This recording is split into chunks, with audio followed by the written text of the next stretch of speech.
돈을 버는 다양한 방법, 재테크 기사와 돈 되는 정보로 투자의 기준을 제시해주는 재테크 노하우 머니쇼 시작합니다. 간밤 뉴욕 증시 3대 지수 혼조로 거래를 마쳤습니다. 나스닥은 강보합, 그리고 S&P 500과 다우는 떨어졌죠. 네, 그렇습니다. 어제 미국의 1월 소비자 물가지수 CPI가 발표됐는데요. 헤드라인은 전년 대비 3%, 그거는 CPI 상승률은 3.3%였습니다.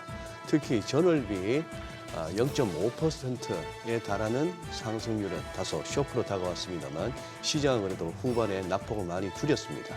연준에서는 금리 인하에 신중하겠다는 입장을 유지하는 가운데에 1월 CPI가 예상을 넘어서자 결국 시장에서는 점점 더 금리 인하 기대감을 낮추는 양상입니다.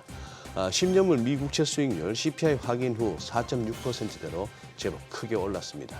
최근 하락세를 보이면서 M7에서 부진한 모습을 보였던 테슬라 2% 넘게 올랐고 애플도 1.8% 상승했고요.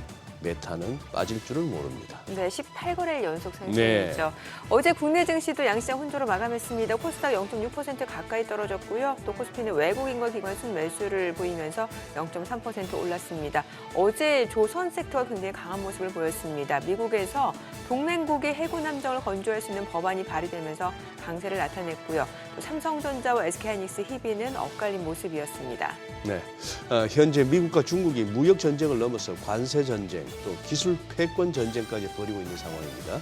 절대 뜻을 굽히지 않는 두 달의 속내는 무엇인지, 또 그 가운데 우리 국내 산업과 기업들에게는 어떤 기회가 있을지 국제정세 진단 코너를 통해 알아보겠습니다. 네, 지금 보고 계신 머니쇼는 SBS 비즈앱과 유튜브에서 실시간 시청이 가능합니다. 더 많은 국내 주식 정보 받아보실 분들은 카카오톡 채널 머니랩 추가하시기 바랍니다. 그럼 먼저 빠르게 돌아가는 글로벌 증시 상황부터 정리해 볼까요? 최주연 아나운서 소식 전해주시죠. 굿모닝 마켓입니다. 미국의 인플레이션 여전히 너무 뜨겁습니다. 미국의 소비자 물가지수는 7개월 만에 다시 3%대로 올랐습니다. 이번 지표도 디스인플레이션 과정이 정체됐다는 것을 보여주면서 연내 금리 인하가 어려울 것이라는 우려가 커졌는데요. 이에 따라서 오늘 국채 금리는 큰 폭으로 오르면서 투자 심리를 위축시켰습니다. 마감 상황 보면 다우지수와 S&P 500 지수는 0.5%, 0.27% 떨어졌고요. 다만 장 후반에 우크라이나 종전 협상이 본격적으로 시작됐다는 소식에 나스닥 지수는 소폭 상승하는 데 성공했습니다. 오늘 국채 수익률이 폭등하다 보니 빅테크 기업도 일제히 타격을 받았습니다. 애플만 중국에서 AR 기능을 탑재할 수 있다는 기대감에 오늘도 1.83% 올랐고요. 나머지 기업들은 모두 1% 내외의 약세를 보였습니다. 시총 6위부터 보면 테슬라가 오랜만에 상승세를 보였습니다. 테슬라는 지난 5거래일간의 하락세를 끊고 오늘 2.44% 올랐고요. 메타는 오늘까지도 0.76% 오르면서 18거래일 연속 상승세를 보였는데 과연 어디까지 오를지 궁금합니다. 이어서 오늘 투자 심리를 위축시켰던 CPI 지표 자세히 들여다보겠습니다. 우선 헤드라인 CPI는 전월 대비 0.5%, 전년 대비로는 3% 상승하면서 지난해 6월 이후 처음으로 전년 대비 상승률이 3%대로 올라섰습니다. 또 연준이 더 중시하는 근원 CPI는 전월 대비해서 0.4% 오르면서 지난해 3월 이후 상승폭이 가장 컸고요. 전년 동월 대비로는 3.3% 오르면서 두 수치 모두 시장 예상치를 웃돌았습니다. 어떤 품목 때문에 이번 수치가 이렇게 올랐는지 보면 인플레이션의 주요 원인인 주거비가 이번 달에도 한 달간 0.4% 오르면서 전체 물가 상승률의 약 30%를 차지했고요. 조류 독감으로 계란 가격이 15% 넘게 급등하면서 식품 가격이 오른 것이 전반적인 수치를 끌어올렸습니다. 이외에도 중고차와 의료 서비스, 항공요금 등이 상승하면서 전반적으로 물가가 오른 것으로 나타났습니다. 이번 데이터를 보고 월가에서는 금리 인하가 적어도 올해 상반기 중으로는 이뤄지지 않을 것이고 올해 금리 인하가 아예 없을 것이라는 입장에도 무게가 실렸는데요. 금리 선물 시장에서 올해 12월까지 금리가 동결될 것이라는 확률은 19%에서 거의 30% 가까이까지 급증했습니다. 금리가 한 회 인하될 것이라고 보는 확률과 이제 큰 차이가 없죠. 다만 일각에서는 이번 수치가 계절적인 요인에 기반한다는 입장도 내보였습니다. 월스트리트저널 기자 닉 티밀하우스는 1월은 많은 기업들이 가격을 조정하는 시기라면서 1월 CPI가 유독 강하게 나오는 경향이 있다고 밝혔고요. 프린시펄 자산관리의 수석 글로벌 전략가도 1월 CPI 보고서가 계절적인 요인과 일회성 요인으로 서프라이즈에 어느 정도 영향을 미쳤을 수 있다고 언급했습니다. 그런 만큼 향후 데이터가 어떻게 나오는지 지켜보셔야겠습니다. 한편 오늘 CPI 보고서가 나온 후 파월 의장은 어제 상원에 이어서 간밤에는 하원 청문회에서 발언을 내놨는데 그는 이번 CPI 데이터가 웃돈 점을 인정하지만 나쁜 데이터가 한두 번 나왔다고 걱정하진 않는다고 밝혔습니다. 다만 인플레이션 목표에 아직 완전히 도달한 것은 아니다라면서 금리를 제한적인 수준에서 유지해야 한다고 재차 강조했습니다. 국채 수익률이 예상보다 더 뜨거운 CPI 지표에 급등했습니다. 일각에서는 금리를 인상해야 한다는 입장도 나왔는데 오늘 10년물 국채 수익률은 0.08%포인트, 2년물 국채 수익률은 0.06%포인트 올랐습니다. 다만 국제유가는 오늘 큰 폭으로 떨어졌습니다. 금리 인하 기대가 늦춰질수록 원유 수요가 줄어들 수 있고 오늘 트럼프 대통령이 푸틴 대통령과 우크라이나 전쟁 종전 협상을 즉각 시작하겠다고 밝힌 것이 유가를 끌어내렸는데요. WTI와 브렌트유는 각각 2.66%, 2.39% 떨어졌습니다. 굿모닝 마켓이었습니다.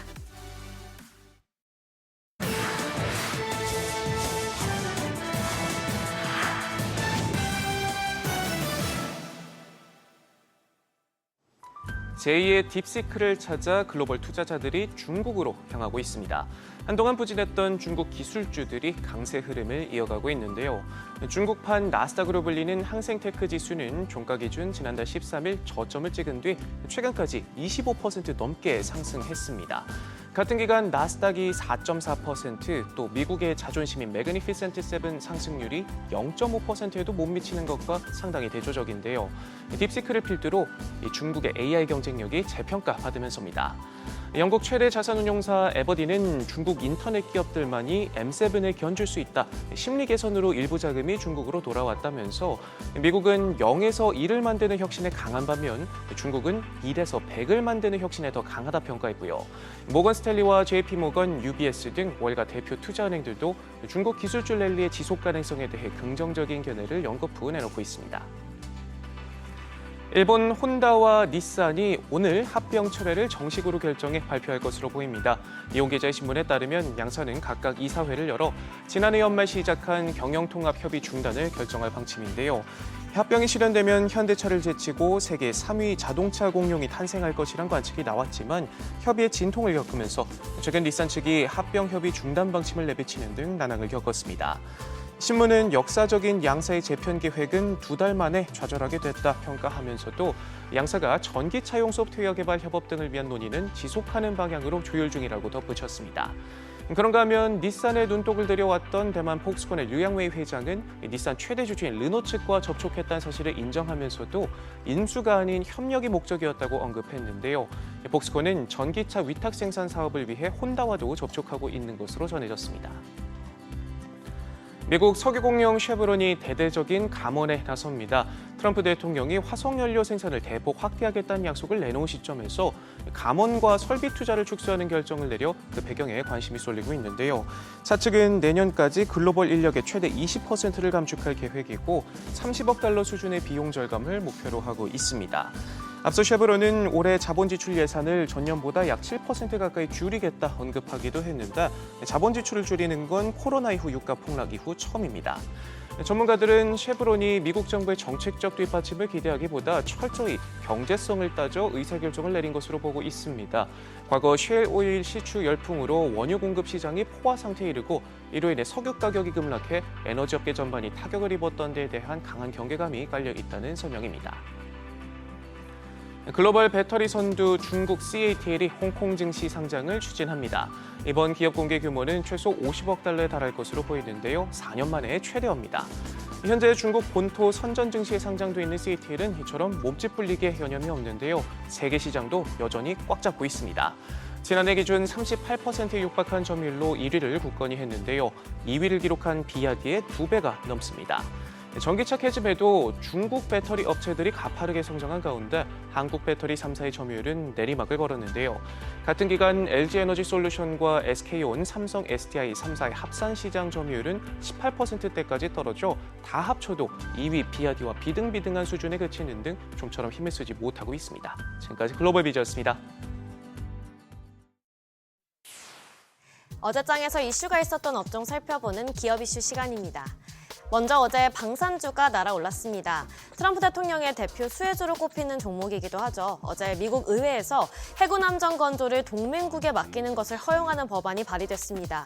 핵심 내용은 동맹국인 한국과 일본 및 북대서양조약기구 회원국의 조선소에서 미 해군과 해안경비대의 함정 건조를 가능하도록 하자는 데 있는데요.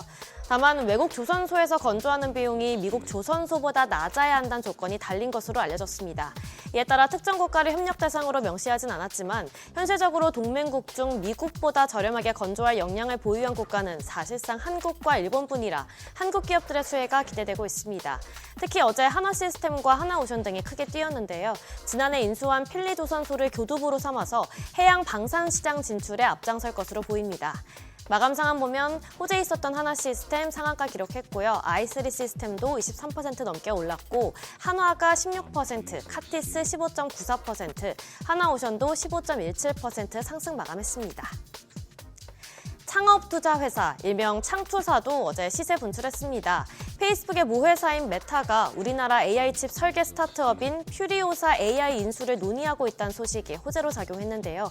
이처럼 메타가 인수를 추진하는 이유는 엔비디아에 대한 의존도를 낮추기 위해 자체 AI칩 개발을 위한 것으로 풀이됩니다. 현재 브로드컴과도 협력해서 자체 맞춤형 AI칩을 개발 중인데요. 올해 최대 650억 달러의 대규모 투자도 계획하고 있죠.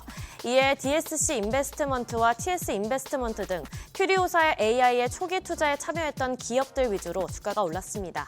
관련 조사 살펴보면 DSC 인베스트먼트와 TS 인베스트먼트 모두 상한가 기록했고요.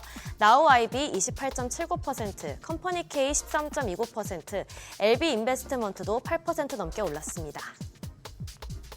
반도체 장비주도 좋은 흐름 보였습니다. 반도체 장비 기업인 ISTE가 드디어 코스닥 시장에 상장했습니다. 화려하게 입성하며 시장에 활기를 더했는데요. 무려 97% 넘게 급등했습니다. ISTE는 반도체 보관 장비인 푸베 커버와 바디를 분리 세정할 수 있는 기기를 개발해 2016년부터 SK 하이닉스에 공급하고 있는데요. 삼성전자와 실트론 등도 주요 고객으로 있습니다. 또한 엑스레이 자동 검사 장비 기업인 자비스도 어제 시세 분출했는데요. 삼성전자가 유리기판에 진출하면서 관련 시장이 강세를 보이는 만큼 자비스가 유리기판 공정검사 장비를 상반기에 납품한다는 소식이 호재로 작용했습니다. 마감 상황 보면 호재 있었던 ISTE 97% 넘게 올랐고 자비스도 27% 넘게 올랐습니다. 또 미래산업도 9.54%, 오로스 테크놀로지 7.62%, JMB도 7% 넘게 상승 마감했습니다. 마지막으로 전력 설비주도 힘을 냈는데요. LS 일렉트릭이 미국 빅테크와 데이터 센터 수주 계약을 체결할 가능성이 크다는 소식이 전해졌습니다. 지난해에 이어 올해 AI 시장이 더욱 개화하면서 북미 지역을 중심으로 전력 수요가 지속적으로 확대할 거란 전망에 투자 자금이 몰렸는데요. 구자균 LS 일렉트릭 회장의 발언이 더욱 불씨를 키웠죠. 구체적인 업체를 밝힐 순 없지만 올해 말 또는 내년쯤엔 데이터 센터 관련해서 가시적인 성과가 나올 거라고 밝혔는데요. 아울러 트럼프 대통령의 관세 정책이 국내 전력기기 산업엔 오히려 기회가 될 수 있다고 언급했습니다. 관세 정책으로 미국 시장에 나가는 반도체와 배터리 분야의 한국 업체들이 늘어나 미국에 공장을 지으려는 움직임이 커지는 만큼 전력 수요의 폭발로 이어질 거란 설명입니다. 관련주 살펴보면 호재 있었던 LS 일렉트릭 11.97%, LS도 10.2% 올랐고요. 서전기전 7%, LS 마린 솔루션 4.52%, 일진전기가 3.91% 상승 마감했습니다. 지금까지 어제장 이슈 전해드렸습니다.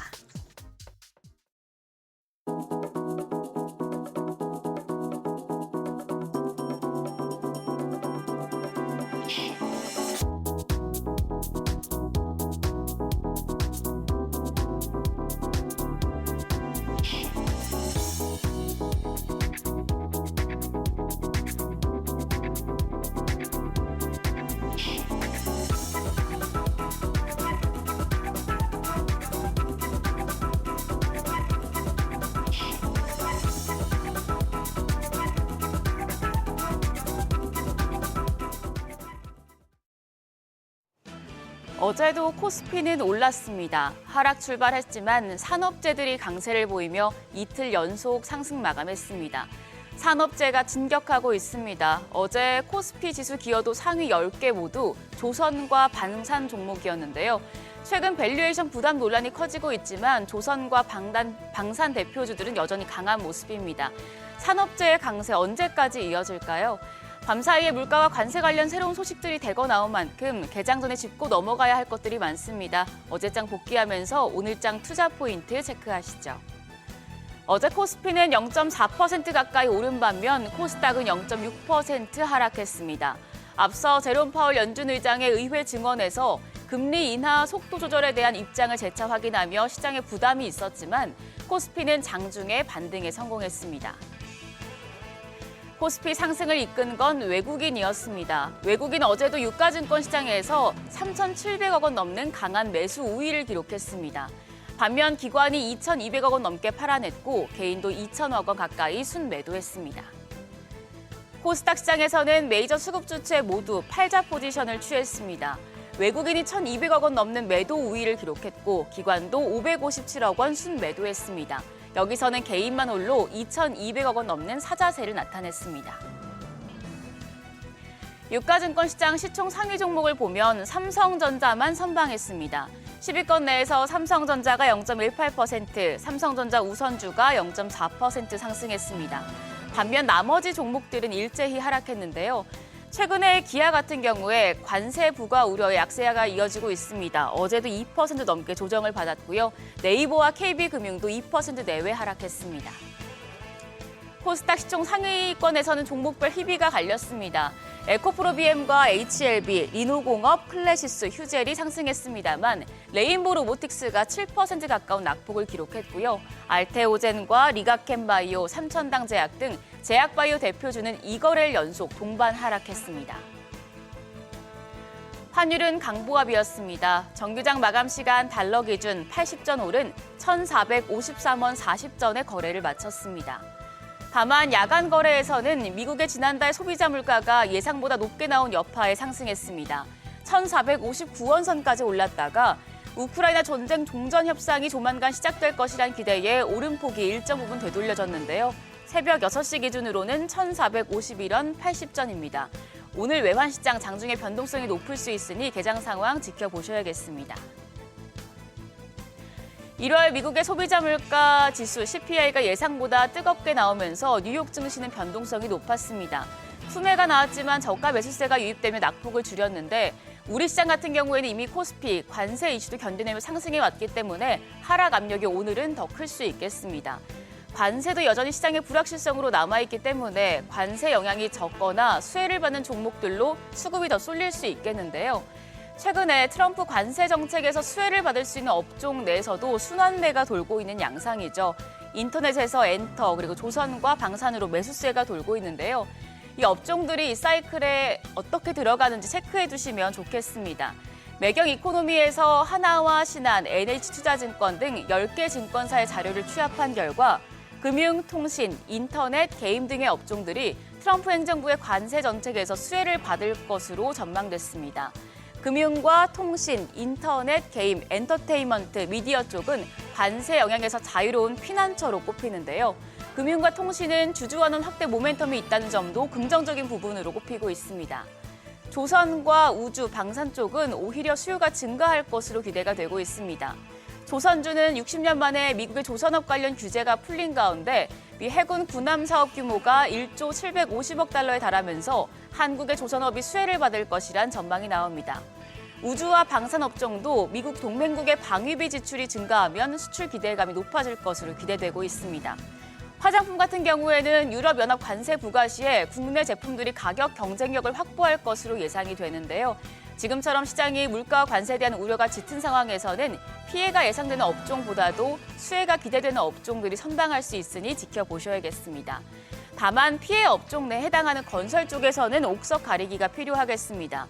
도널드 트럼프 미국 대통령과 블라디미르 푸틴 러시아 대통령이 전화 통화를 하고 우크라이나 전쟁 종전 협상을 즉각 시작하기로 합의했기 때문에 우크라이나 재건 쪽은 주목받을 수 있겠습니다. 그럼 오늘 일정 체크하시죠.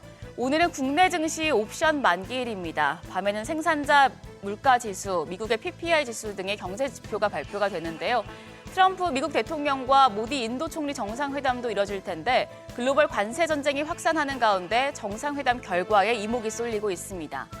한편 오늘 한방 및 미용 의료기기 전문 기업인 동방 메디컬이 코스닥 시장에 상장합니다. 새내기주 주가 추이도 지켜보시죠. 실적 발표도 이어집니다. 카카오와 두산 로보틱스, 한온 시스템, 컴투스 등의 4분기 실적이 공개됩니다. 확인하시고요. 어제 시간외 거래에서는 전고체 배터리 관련주가 강했습니다. 현대차가 다음 달 전고체 배터리 파일럿 라인을 본격 가동하기로 하면서 관련주가 주목받았는데요. 이수 스페셜티 케미컬 같은 경우에 장 마감 후에 호실적을 낸 점도 주가 상승에 영향을 줬습니다. 관련주들 오늘 장에서도 강한 흐름 보여줄지 체크하시죠. 오늘은 벌겋게 달아오른 CPI에 미국의 국채금리 급등, 계속되는 관세 우려, 옵션 만기일 등의 이슈로 시장 초반부터 변동성이 클 것으로 보입니다. 어제는 조선과 방산 등 산업재가 진격하면서 시장을 방어해줬는데 오늘도 트럼프 수혜주 중에서 선방하는 섹터가 나올지 지켜보시죠. 지금까지 어제장 오늘장이었습니다.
네, 저희 머니쇼에서는 이제 매주 금요일에 부동산 시장 흐름 전반적으로 짚어보고 있는데 그에 앞서서 이제 어제 오후죠. 서울시가 토지거래 허가구역 지정을 해제할 지역에 대해서 발표했습니다.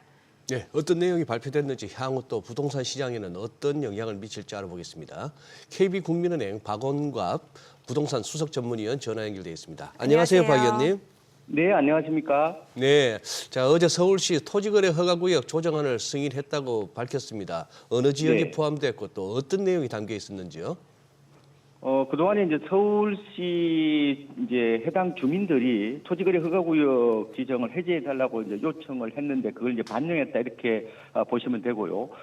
지역은 이제 송파구 잠실동, 강남구 삼성 대치 청담동 일대 이제 일반 아파트가 토지거래 허가구역에서 제외됐다 이렇게 보시면 되고요. 그래서 뭐 대치동이라도 가령 뭐 엄마 아파트라든지 또 잠실동에서도 주공 5단지 같은 경우는 안전진단이 이제 통과가 돼서 재건축이 추진되고 있거든요. 이런 이제 14곳은 이제 허가구역에서 당연히 이제 계속 유지되는 거고요.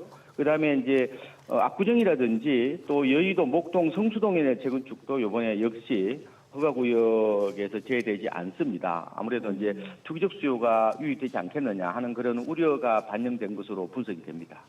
네. 자, 그럼 이 토지거래 허가구역 해제 소식 부동산 시장에는 어떤 영향을 미치게 될까요? 두 가지로 볼 수 있는데요. 일단 거래량 측면에서 보면은 조금은 늘어날 거로 보입니다. 그러니까 토지거래 허가구역에서는 원칙적으로 무주택자만 살 수가 있거든요. 다만 1주택자들은 새로 집을 산 다음에 종전집을 1년 안에 처분해야 된다는 어떤 그런 규정들이 있습니다. 그리고 2년을 살아야 되거든요. 그래서 만약에 이게 이런 이제 제한들이 풀리면은 거래량은 다소 좀 늘어날 수는 있겠다. 이렇게 보고요. 예, 종전에는 이제 뭐 거주 목적의 이제 집만 살 수 있었지만 이제는 전세를 끼고 사는 갭 투자도 가능해진다 이렇게 보시면 되고요. 뭐 수요 기반이 늘어나면 당연히 거래량도 늘어나겠죠. 이제 그 다음에 이제 가격 문제인데요. 가격은 저는 크게 오르기는 힘들다 이렇게 보는데요. 왜냐하면은 해제에 대한 기대감이 선반영된 측면이 있고요. 그리고 허가구역으로 지정되고 나서 가격이 떨어지지 않았습니다. 그래서 해제돼서 역시 큰 상승을 이제 기대하기 어렵다 이렇게 말씀을 드리는데 도심 지역의 허가구역으로 이제 지정을 하면요. 이 거래량 감소 효과는 있어도 가격 하락 효과는 크지는 않습니다. 이 허벌판에 농지를 대상으로 토지를 지정했을 때와는 완전히 딴판이다 이렇게 보시면 되는데 이 도심주택은 실수요가 어느 정도 있지 않습니까? 그러다 보니까 어느 정도 좀 버티는 것도 있고 그리고 스마트폰을 통해서 옆 동네 이제 아파트 가격을 수시로 이제 비교하다 보니까 이 키 맞추기 현상이 나타나는 점도 막 가격이 뭐 크게 떨어지지 않는 이유다 이렇게 보시면 될 것 같습니다. 그래서 네. 전반적으로 보면은 거래량은 다소 늘어날 수는 있다. 하지만 가격은 크게 오르기 힘들다 이렇게 정리를 할 수가 있겠습니다. 네, 알겠습니다. 오늘 내용 잘 들었습니다. 고맙습니다. 네, 고맙습니다. 네, 지금 시각 8시 27분 향해 갑니다. 지금 보고 계신 머니쇼는 이제 SBS BG앱과 유튜브에서 실시간 시청이 가능합니다.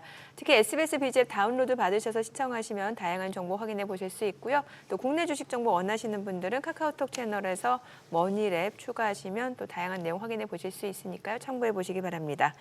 이제 간밤 뉴욕 증시 혼조로 마무리가 됐는데 이제 시장에서 이제 기다렸던 데이터죠. CPI 발표가 네. 됐는데 물가가 확실히 쉽게 잡히지 않는 것 같습니다. 이 연준의 금리 인하 기대감이 더 낮아진 모습이고 10년물 국채 수익률이 4.6을 넘어섰죠. 네, 예. 어제 뭐 CPI도 거의 뭐 서프라이즈라 할 만한 그런 수치였고 개장 초 나스닥이나 S&P 500 전부 1% 넘는 1%를 살짝 넘는 그런 네. 급락 출발이었습니다만 그래도 낙폭을 많이 줄였어요. 나스닥은 그렇죠. 또 오히려 예. 강보합으로까지 돌려 세우고 국채 수익률 상승인데 달러는 그렇게 강하지는 않았고 그러니까요. 예. 다만 이제 달러의 환율이 이렇게 훌쩍 좀 뛰어오르는 그런 모습이 보였고 그냥 트럼프 대통령의 그 SNS 정치는 계속됩니다. 발표되기 전에 연준 보고 금리 인하하라는 압박을 했고 그러게요. CPI에 나오니까 예. 그 특유의 그 대문자 표시 있지 않습니까? 네네. 전부 대문자로만 쓰는 예. 바이든 인플레이션 업 그리고 느낌표 빵 찍었는데 뭐 1월 20일에 취임했으니까 그때까지 1월 수치는 바이든 책임을 지를 수가 있는데 2월 이후도 한번 또 봐야겠죠. 네, 뭐 여러모로 지금 불확실성이 좀 가득한 미국 증시인 것 같은데 네. 일단 시장에 또 영향을 미치는 이슈 좀 짚어보면서 또 시장을 좀 전망해 보도록 하겠습니다. 네. 오늘 블루닷 강정수 AI 연구센터장님 함께합니다. 어서 오세요. 어서 오세요, 반갑습니다. 박사님. 예. 뭐 전화대로 짧게 뭐 어제 장 소감을 말씀드렸습니다만 우리 박사님 보시기에는 어제장 그리고 또 뭐 지난 한 2주 만에 출연이신데 최근 뉴욕장 한번 짚어주시죠. 1950년대부터 2024년까지 대통령이 당선된 이후에 예. 그다음 2월에는 예.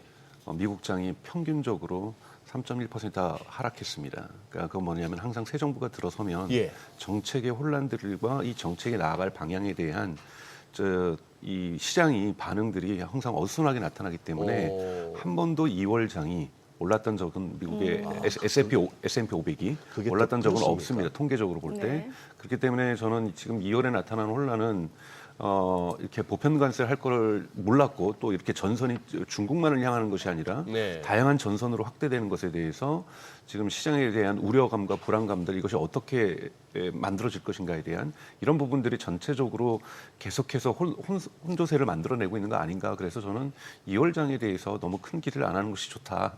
그렇게 생각하고 있습니다. 아니 통상적으로 말하는 무슨 뭐 허니문 기간도 없는 겁니까?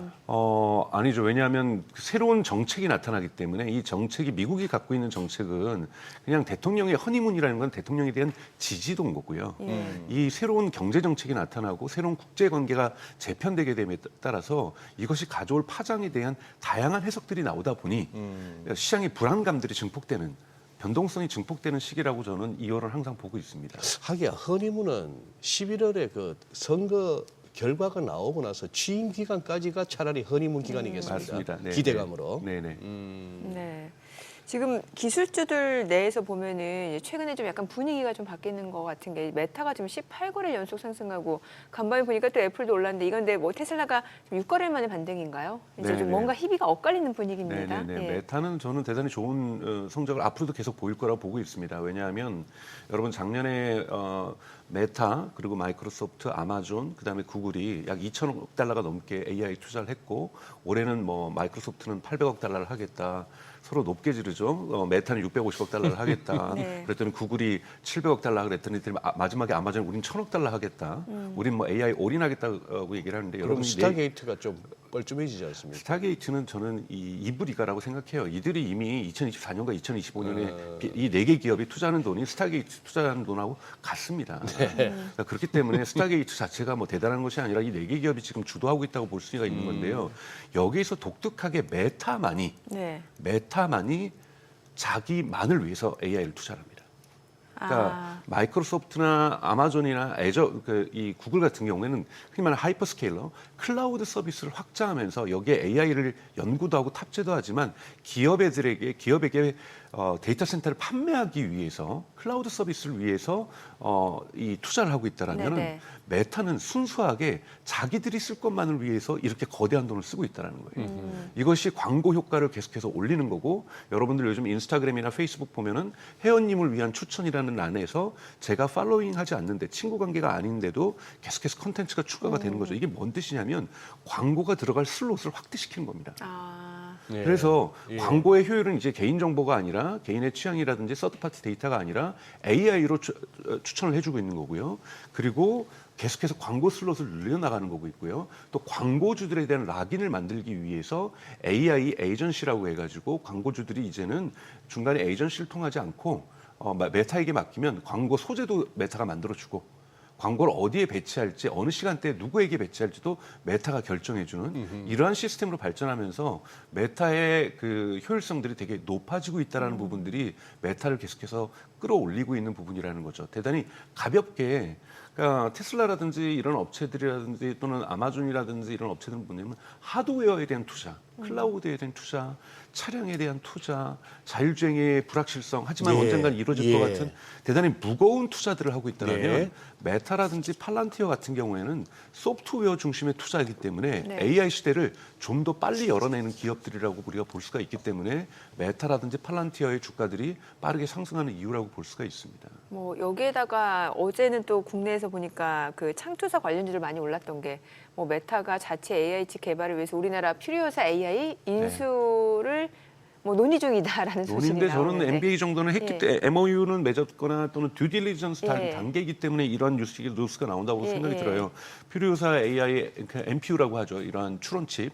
전문적으로 이제는 서비스를 만드는 칩과 우리가 엔비디아는 두 개를 다 할 수 있죠. 네. 그러니까 AI 모델을 학습시키고 교육시키는 데 엔비디아의 GPU가 뛰어난 성능을 가지고 있고 네. 그리고 엔비디아의 그 GPU는 이렇게 우리가 서비스를 만들어진 AI를 가지고서 우리가 다양한 서비스에 적용할 때도 사용할 수 있죠. 근데 여기서 효율이 그렇게 좋지 않다라는 거죠. 그렇게 해서 우리가 NPU라고 하는 것은 만들어진 AI 모델을 우리가 서비스로 사용할 때만 전문적으로 쓰는 칩이라고 볼 수가 있고 여기에는 좀 더 효율성이 높은 칩들이 좋다. 이것을 만들고 있는 것이 대표적으로 한국에서는 레벨리온이라는 기업이 있고 그다음에 퓨리오사라는 기업이 있었는데 퓨리오사에 대해서 지금 메타가 인수 제안을 했다라는 거고 이것이 뉴스로 나온다라는 것은 듀딜리전스라고 해서 이제 공식적인 인수 절차를 예. 밟고 있는 과정에서 전 나오고 있다고 보고 있고 그러다 보니까 퓨리오사에 투자했던 기업들, 창투사들이 엄청나게 지금 주가가 상승하고 있는 이런 관계 아니라고 보고 이러한 상황이라고 보고 있고요. 이건 정말 희소식인데 네. 안타까운 거는 왜 삼성은 이걸 안 하고 이런 삼성 출신들이 만든 거잖아요. 네. 그래서 좀 이런 부분들은 좀 안타깝게 보고 있습니다. 그러니까요. 네. 사실 뭐 창투사 이제 벤처 캐피탈 네. 예. 이제 저런 것 때문에 사실 창투사 하는 거고 네. 저 맛으로 하는 건데 네. 박사님 보시기에 지금 충분히 저거는 주가가 저렇게 반응할 만한 반응할 만하죠. 왜냐하면 필요사가 만약에 메타가 인수를 한다라면 한국 수준에서의 흔히 말하는 사모펀드라든지 이런 업체 기업에서 삼성전자가 인수를 한다고 예. 하면 인수 금액이 아니잖아요. 예. 메타의 전통적인 인수 금액은 대단히 높습니다. 한국에서 보통 인수하는 거에보다 공이 하나 더 붙잖아요. 예. 그러면 그것만큼 창투사나 VC들이 한국의 VC들이 기대 수익보다 훨씬 더 높은 수익을 가져갈 수가 있는 거기 때문에 지금 창투사들의 주가가 오른 것들은 물론 이것이 이제 선반영 돼버린 것이고 뭐 계속해서 꾸준히 오를 거라고 보지는 않습니다만 일시적으로 오른 것들은 좀 의미 있는 그리고 지나치지 않은 성과라고 예. 저는 생각이 듭니다. 예. 근데 메타 관련해서 조금만 더 네. 박사님 그렇게 투자해서 메타가 지금 거두어 들이는 네. 창출해내는 매출은 광고 수입이 대부분이죠. 그렇죠. 메타의 광고 수익은 전체 수익의 90%입니다. 그러니까요. 네, 90%라는 거 어마어마한 건데 이 90%의 효율성이 예. 요즘도 계속해서 지금 메타가 뭐 본사의 본거지를 갖다가 법원 소재지를 달라웨이에서 다른 데로 옮긴다 뭐 이런 얘기들이 나오는 이유는 네. 과거 10년 전, 8년 전에 했던 개인정보 침해 이슈가 있거든요. 예. 근데 이러한 부분이 2011년 여러분 2022년이죠. 2011년과 2020년에 메타의 주가가 크게 폭락하죠. 첫 번째는 메타버스의 실패. 두 번째는 애플이 서드파티 데이터를 못 가져가게 합니다. 그 스마트폰에서. 이러면서 메타는 아마존 인스타그램이나 페이스북에 있는 데이터만으로 저희에게 광고 추천을 하는 것이 아니에요. 예를 들면 우리 한국식으로 얘기하면 당근마켓의 데이터, 네. 쿠팡의 데이터도 가져와서 이걸 병합해가지고 추천을 해주거든요. 예. 광고 추천을. 예. 근데 이 데이터를 못 갖고 오게 되니까 네. 메타의 광고 추천 효율성이 크게 하락을 합니다. 그래서 메타가 여러분 기억하실 거예요. 2년 전에 이피션시에 해다 뭐 하면서 직원들을 엄청나게 해고합니다. 네. 직원들 해고해서 비용이라도 절감시켜서 우리가 이윤율을 높이겠다. 근데 그때 메타에게는 AI의 시대가 열려버린 거죠. 근데 메타가 대단히 AI를 또 이게 행운인데 부자가 또 행운을 얻게 되면은 뭐냐면 메타가 여러분 릴스라는 걸 준비하게 되죠. 미국에서 틱톡이 너무 성장하다 보니까 네네. 릴스를 대응하기 위해서 어마어마한 엔비디아 GPU를 생성 AI 시대 바로 직전에 구매를 합니다. 왜냐하면 동영상을 우리가 쇼츠라는 걸 여러분들 릴스를 보게 되면은 빠른 속도로 넘기면 이건 소비자가 관심이 없다는 거고 네네. 조금 더 길게 보면 소비자가 관심이 있다라는 그렇죠. 거잖아요. 예. 이거는요 이 영상의 구성 요소를 엄청난 GPU로 분석을 해줘야 돼요. 아, 왜냐하면 이 동영상에 어떤 요소가 있길래 예. 이 사람은 넘기는 것인가. 그러니까 100여 가지가 넘는 요소로 분석을 합니다. 하나의 네네. 그 짧은 동영상을. 네네. 그러다 보니까 그때 메타가 얘기했던 것이 우리 지금 GPU 10배가 필요하다. 이 릴스를 도입하기 위해서는. 그런데 사실 한 3배 정도가 들었고 넉넉하게 GPU를 도입하고 있었는데 AI가 이 시대가 터진 거고 네. 이러면서 빠른 속도로 메타가 AI로 전환을 하고 이 AI를 개발한 거를 오픈소스로 라마로 풀지만 본인들은 그거를 광고 효율성 증대로 완전히 전환을 시켜버린 거죠. 그러면서 메타의 광고 효율성이 좋아지면서 중소기업에 특히 메타의 여러분 80%의 광고주가 SMB 중소기업입니다. 예. 이들의 매출이 증가합니다. 예. 네네. 이들의 매출이 증가하면서 계속해서 인스타그램과 페이스북의 광고를 증액하게 되는 거고 광고 효율성은 좋아지는 거고 이러면서 메타의 수익률이 크게 증폭되기 시작하죠. 2023년, 2024년 이러면서 메타의 주가가 지금 계속해서 오르고 있는 거고 네. 이 흐름을 계속해서 올라가기 위해서는 광고 공간만을 이제 확대하면 되거든요. 왜냐하면 저 같은 경우는 인스타그램 소비만 하거든요. 올리지는 않고 네. 이런 사람이 많아지면 별로 메타에겐 좋지 않습니다. 글쎄요. 왜냐하면 네. 계속해서 콘텐츠가 많아져요. 네. 그것도 소비자들이 그렇죠. 돈 내고 예. 올리는 게 아니라 돈 받고 올리는 게 아니라 무료로 올려주잖아요. 예. 네. 이 올리는 양이 절대적으로 많아져야 됩니다. 그래서 아하. 이제는 소셜 네트워크 SNS라고 볼 수가 없어요. 컨텐츠를 즐기는 엔터테인먼트 공간으로 인스타그램이나 페이스북이 변해가는 거죠. 네. 왜요? 인공지능이 제가 모르는 사람들 컨텐츠를 추천해 주는데 제가 재밌으니까 더 보는 거잖아요. 그렇죠. 쇼츠도 그렇고 릴스도 그렇고. 이건 뭐냐면 여러분 광고의 공간이 늘어난다는 거. 이것이 메타의 매출을 증폭시킨다라는 것. 예. 이런 부분 좀 보신다라면 메타의 성장 가능성은 대단히 저는 높다라고 보고 있습니다. 아까 박사님 메타가 본사를 델라웨어에서 어디로 옮긴다고? 텍사스 오스틴을 옮기려고 하고 있어요. 델라웨이가 워낙 요즘 뭐 일론 머스크의 그 주식 보상 패키지에 대해서도 거부 반응을 했고 그리고 지금 메타 같은 경우에도 여러분 기억나실지 모르겠지만 2013년일 거예요. 옥스퍼드 애널리틱스카라고 해가지고 개인정보 이슈 침해가 있었어요. 네. 그것이 트럼프 선거 일기의 진영에 쓰였었고 그러면서 이 소송이 계속해서 델라웨어에서 되고 있는데 대단히 지금 1심, 2심에서도 안 좋은 결과들이 나오고 있거든요. 네. 그러다 보니까 이 재판을 좀 더 조금은 볼 때 기업에게 우호적인 이러한 곳으로 본사를 옮기기 위해서 지금 본사를 델라웨어에서 텍사스 테슬라하고 마찬가지로 메타도 텍사스 오스틴으로 옮기는 것을 지금 고민하고 있습니다. 참 제가 참 삐딱하긴 삐딱하고 꼬롬하긴 꼬롬합니다. 왜요? 이 델라웨어라는 그 지역을 갖다가 뉴스에서 접하는 거는 바이든 대통령이 사저가 있는 델라웨어로 뭐 갔다 휴가를 떠났다 네네. 그때나 들어볼 수 있었는데 아주 작은 주죠. 아주 작은 정말 주인데 작은 네. 이 법인세가 좀 낮다 보니 상대적으로 많은 실리콘밸리 기업들이 실리콘밸리에서 일하지만 본사는 델라웨어에 델라웨어에 있고. 두는 이런 현상들이 있는데요. 델라웨어주의 이 법관들이 까다롭게 하다 보니 이제 하나씩 빼고 있는 거죠. 근데 뭐 바이든에서 트럼프 시대로 오니까 델라웨어 떠나는군요. 네네. 저는 지난번 그 8년 전에 그때 8년 전이 아니고 4년 전에 네. 바이든 될 때 네. 그때 했던 그 페이스북에 메타의 그것 때문에 이 트럼프 취임하고 나서 아주 큰일 날 줄 알았는데 일찌감치 납작하게 엎드리고 잘하네요. 그렇죠. 대처를. 그거는 메타뿐만이 아니죠. 이 제프 베조스 아마존을 그렇죠. 창업했던 예. 제프 아마존도 베조스 그렇고. 마찬가지고 구글도 네. 마찬가지고 네. 트럼프 대통령 당선에서 취임 전인 트럼프의 사저가 있는 플로리다에 가가지고 다들 한 번씩 만나고 애플의 팀 쿡도 만나고 맞아요. 그리고 또 취임식 하는데 돈 쓰라고 $100만, $200만 또 기부하고 그렇게 얘기를 하면서 사실 가장 상징적인 것은 벌하지 않았어요. 왜냐하면 취임식 때 여러분 가족들 다음에 원래 뒤에는 하원 의장, 미국의 예, 서열 맞- 2위죠. 예, 예. 상원 의장, 예. 대법관 이런 사람들이 서야 될 서야 자리를 되는데. 실리콘밸리 인사들로 채웠다는 그 것은 사람들로, 맞아요. 미국의 권력성이 앞으로 내가 권력을 재편함에 있어서 실리콘밸리하고 같이 가겠다라는 의지를 트럼프 대통령이 명확하게 한 거거든요. 네. 그렇기 때문에 처음에는 선거 유세 기간에 내가 대통령이 되면 유튜브 나의 트래픽을 많이 안 보여줬던 구글 가만두지 않을 거고 페이스북 너네 문 닫을 줄 알아 막 이렇게까지 그 이제 정도였죠. 했지만 이미 바짝 납작 엎드리고 있는 거고 예를 들자면 다양성이라든지 포용성 위원회 같은 경우도 없애는 거고 그러니까 이러면서 지금 트럼프 정책이 지금 미국의 이 실리콘밸리들이 바짝 낮추고 있고 이걸 만내고 있죠. 그러면서 최근에 마크 앤드리슨이라고 해서 대단히 과거에 넷스케이프를 팔면서 큰 돈을 벌었고 네. 앤드리슨 호로비치라고 해서 미국에서 대단히 유명한 벤처 캐피탈을 유지하고 있는 네. 마크 앤드리슨 최근에 뉴욕타임즈에서 인터뷰에서 자기네 가장 좋았던 거는 클린턴 때였고 실리콘밸리는 클린턴은 대단히 새로운 이러한 실리콘밸리에 막 성장하고 있는 테크 기업과 너무나도 사이가 좋았고 지능적이었고 오바마까지도 좋았다. 근데 바이든 내내 4년 내내 우리를 정말 바이든이 이런 표현 죽이려고 그냥 모든 수단을 강구했다.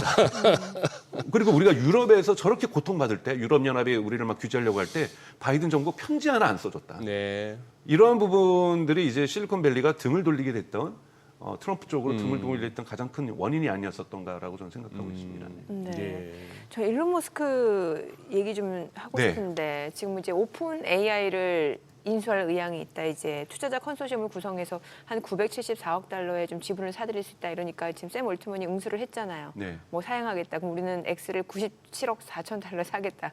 이런 식으로 응수를 하고 있는데 왜 갑자기 오픈 AI 인수 얘기를 꺼내는 거예요? 여러분 모르시는 분들의 살짝 설명을 예. 드리면 이 샘 알트만과 이 일론 머스크는 애증의 관계가 무려 10년 됐습니다. 아, 그렇죠. 예. 2015년에 여러분 오픈 AI가 만들어질 때 이거를 갖다가 만든 사람이 누구냐면 여러분 일론 머스크하고 샘 알트만이에요. 그렇죠. 예. 그때 얘기했던 것이 뭐냐면 우리 인류에게 모두에게 도움이 되는 AGI를 만들자.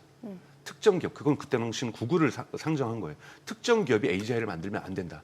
우리가 인류 보편에 도움이 되는 것을 만들자. 그리고 예. 다 오픈 소스로 공개하자라고 예. 만들었는데 2018년 이 일론 머스크가 빠져나옵니다. 왜냐하면 이 새로운 정신, 전 인류에게 도움이 되겠다. 그러다 보니까 일리아 슈츠케버라든지 당대의 대단히 유명한 AI 학자들이 네. 다 여기에 결합을 해요. 네. 뭔가 돈도 벌 수 있지만 가슴이 뿡뿡해지면서 뭔가 우리가 인류를 위해서 뭔가를 할 수 있다. 그래서 유명한 과학자들이 다 모입니다. 근데 모여서 이들의 월급도 비싼데 일론 머스크도 기부금도 대단히 많이 내죠. 근데 AI 개발에 NBU GPU도 많이 들고 엔비디아에 예. 도저히 이 돈으로는 기부금 받아서는 우리 못한다. 그러니 샘 알트만이 영리하다 보니까 워낙 투자자 Y 컴비네이터의 투자 회사에도 있었고 본인도 창업을 한번 했던 경험이 있고 그러니까 이거는 비즈니스를 해야 된다. 즉 투자자에게 돈을 받아야 된다. 그래서 비영리 기관이 맨 위에 있고 밑에 영리 기관을 만들어서 지배 구조는 이렇게 가고 이 영리 기관이 투자를 받자. 그랬더니 일론 머스크가 그럴 바에 차라리 나한테 들어와라. 그랬더니 너한테는 안 갈래. 테슬라로 들어오라고 얘기를 했어요. 아, 예, 그럴 예. 거면. 예. 그랬더니 일론 머스크 그럼 나갈게. 그래서 나가버린 거죠. 근데 여기에서부터 이제 기분이 상했던 거고 여기에서 이제 마이크로소프트 투자를 받으면서 GPT를 개발한 거잖아요. 네. 그래서 그 다음에 GPT가 나온 그 다음에 일론 머스크도 그래 이건 정말 중요한데 이건 논쟁할 때가 아니니 나도 X.AI를 만들겠다 해서 네네. 요즘 그로크도 대단히 빠른 속도로 좋아지고 있지만 네. 아직까지 오픈 AI가 제일 먼저 나가고 있죠. 근데 작년에 그래서 너는 창업 정신을 위반했다, 계약을 위반했다고 소송을 걸린 상태입니다. 머스크가. 그래 머스크가 네. 그래서 지금 샘 알트만과 오픈 AI에 걸려서 창업 정신을 위배했다, 예. 우리의 계약서를 위배했다라고 소송을 한 상태니까 예. 계속해서 둘의 사이는 지금도 계속 안 좋은 거죠. 예. 그리고 또 샘 알트만이 뭔가 자기는 일론 머스크가 너무 트럼프의 왼팔 오른팔 다 하고 있는 것 같으니까 뭔가 자기도 좀 치고 들어가야 될 것 같으니까 스타게이트 갖고 맞아요. 트럼프가 조금 과시할 수 있는 이런 행사도 하면서 우리 그래도 딥시크 효과도 있지만 충격도 있지만 그래도 우리가 제일 잘 나가. 내가 제일 잘났어. 그러면서 트럼프한테 자꾸 들이밀고 하니까 일론 머스크는 그럼 내가 너 살게. 이런 사실 공방이지. 사실 실제로 그때 스타게이트 행사 있고 나서 머스크가 또 약간 빈정됐죠. 너네 돈도 없으면서 너무 돈도 뭐 없으면서 돈이나 있냐 이렇게 된 그렇죠. 거 돈이나 아니에요? 있냐라고 예, 얘기를 한 예, 거잖아요. 예. 사실은 돈이 없는 것도 사실이거든요. 그렇죠. 돈이 없는 것도 사실이고 예. 그리고 사실은 제가 말씀드렸던 것처럼 아까 말했던 미국의 빅테크 4, 5 그러니까 4개의 기업들 이미 스타게이트 정도 투자하고 있거든요. 그러니까요. 뭐 너네가 새로운 대단한 거 하는 것처럼 떠드는데 예. 대단한 거 아니야. 이미 빅테크도 하고 있고 네. 자기도 이 X.AI도 2024년에 100억 달러를 썼습니다. 그러니까 이렇게 우리도 많이 쓰고 있는데 마치 새로운 거냐 이런 식으로 스타게이트 이름 이상하게 만들어가지고 분위기 띄우는데 자꾸 이제 일론 머스크가 샘 알트만을 견제하고 있다는 네, 거. 이 네. 긴장 관계지 실제로 구매를 하거나 그렇다고 샘 알트만이 X.com을 뭐 구매할 수 있다거나 이런 건 아니기 때문에 이런 긴장 관계 속에서 트럼프를 주변으로 하고 있는 실리콘밸리의 권력 투쟁과 암투, 그냥 비사 또 이런 정도로 여러분들이 이해하시면 될 것 같습니다. 아까 자막에 뭐 얼트만이 그러면 내가 97억 4천만 불로 내가 살게 X를. 네. 그 97억 4천만 불이 저 머스크가 내가 그 오픈 AI 살게 했던 그 금액의 딱 10분의 1 네, 아닙니까? 10분의 1이죠. 너는 10분의 1도 안 되는 그런 거 있고 그리고 또 사실은 상당히 어떤 감정적인 그게 감정적인 보입니다. 거죠. 팔겠어요 그거를. 네네네. 하필이면 딱 그 10분의 1, 네. 97.4빌리언으로 제안했더니 나는 9.74빌리언으로 네 거 살게. 네, 말장난하는 거죠. 아니 이러니까 테슬라 주주는 좀 불안할 수밖에 없는 네. 게 지금 다찌 글쎄. 일 네, 열심히 하겠다면서요. 4개월 동안 거기만 가겠다면서요. 네. 그럼 테슬라는 어떻게 되는 거예요? 일론 머스크 또 다지에서도 더주에서도 또 이제 침낭 갖고 들어갔잖아요. 그러니까요. 침낭 가지고 들어가면서 아, 퇴근도 안 하겠다. 네, 네. 퇴근도 안 하겠다. 네. 거기서 잠 자겠다. 네. 가족들이 나 보고 싶으면은 어제 뭐 백악관에서 이렇게 조금 그 프레스 컨퍼런스를 했죠. 그때 이제 막내 아들 그냥 목에 태우고 무등 가족살. 태우면서 그러니까 가족이 자기를 보러 오는 거지 자기가 네. 가족 보러 가는 건 아니다. 네. 그렇게 하면서 하고 있는데요. 원래 일론 머스크가 그런 시기들이 있었어요. 스페이스 X에 집중할 때는 또 테슬라의 경영 업무를 다 거기서 봤고요. 테슬라에 집중할 때는 스페이스 X의 경영 업무를 또 여기서 봤고요. X.com 옛날 트위터 인수한 이후에 잠시 그때도 배낭 가지고 침낭 가지고 X.AI에서 3개월 살았습니다. 네. 그렇기 때문에 어디에 거주하든지 간에 이 지원 시스템이 있기 때문에 경영 방향을 결정한 것 이런 건 큰 문제 없다고 보고요. 물론 그래도 일이 많아지면 아무리 인간인데 로봇도 아니고 그래도 최소한의 잠은 자야 되는 거고 그렇기 때문에 아무래도 테슬라의 경영이 소홀해질 수도 있다고 보는데요. 여러분 보셔야 될 것은 지금 테슬라의 주가가 떨어지는 것은 첫 번째 이유는 테슬라 지금 주가가 오른 거는 펀다멘탈이 좋아져서가 아니라 성장에 대한 기대치 때문에 오른 거잖아요. 그렇죠. 이 기대치는요. 진짜 이 바람에 부는 촛불 같은 겁니다. 그 바람이 강하게 불면은 흔들릴 수밖에 없는 게 기대치잖아요. 왜냐하면 사람의 그러니까 경제에 의해서 올라간 것이 아니라 심리학에 의해서 올라간 거잖아요. 좋아질 거라는 기대. 이 기대는요. 나쁠 수도 있다라는 소식이 전해오면 약해집니다. 심리적으로. 이런 부분들은 저는 계속 갈 수밖에 없다. 펀더멘탈은 언제 좋아지냐? 요번에 4분기 2024년 4분기 실적 발표할 때도 첫날 그 재무제표가 발표될 때 주가가 폭락을 합니다. 예. 그런데 일론 머스크가 나와서 6월 말에 텍사스 오스틴에서 우리 자율주행 비감독한 거 로보택시 테스트에 들어갈 거야 그랬더니 다시 크게 오르면서 그랬습니다. 상승 마감하거든요. 예. 이건 뭐냐면 실제 재무제표를 보면 펀다멘탈을 보면은 떨어져야 되는 게 정상인데 또 한 번 촛불에다가 보호막을 해주면서 걱정하지 마 얘야 우리 6월 달에 꼭 실험할 거야. 늑대라고 남들이 그 양치는 목대라고 지금 나한테 얘기하는데 이번에 진짜 늑대가 왔어. 이러니까 또 주가가 올라간단 말이죠. 그러면 이건 뭐냐면 좋은 소식과 나쁜 소식이 올 때마다 투자자들의 심리가 쉽게 움직일 수 있다는 뜻이거든요. 그렇죠. 근데 지금 전해지는 소식 중에 가장 나쁜 것은 유럽에서의 매출이 49% 가까이 떨어진 겁니다. 네. 그리고 중국에서의 1월 매출도 떨어진 거예요. 네. 근데 이 1월 매출이 떨어진 거에는 두 가지 요소가 있습니다. 하나는 정치적인 요소도 있어요. 이건 저는 두 번째 요소라고 생각하는데 정치적인 요소, 즉 일론 머스크가 저도 이것도 과했다고 생각해요. 네네. 더지보다 더 심한 일론 머스크의 실수는 자꾸 독일 정치, 지금 독일이 다음 주에 선거잖아요. 독일 정치에 극우 정당 자기 지지한다고 얘기하고 그리고 영국 노동당 너네 잘못하고 있어. 뭐 이런 얘기하고 이탈리아의 극우 지금 총리죠.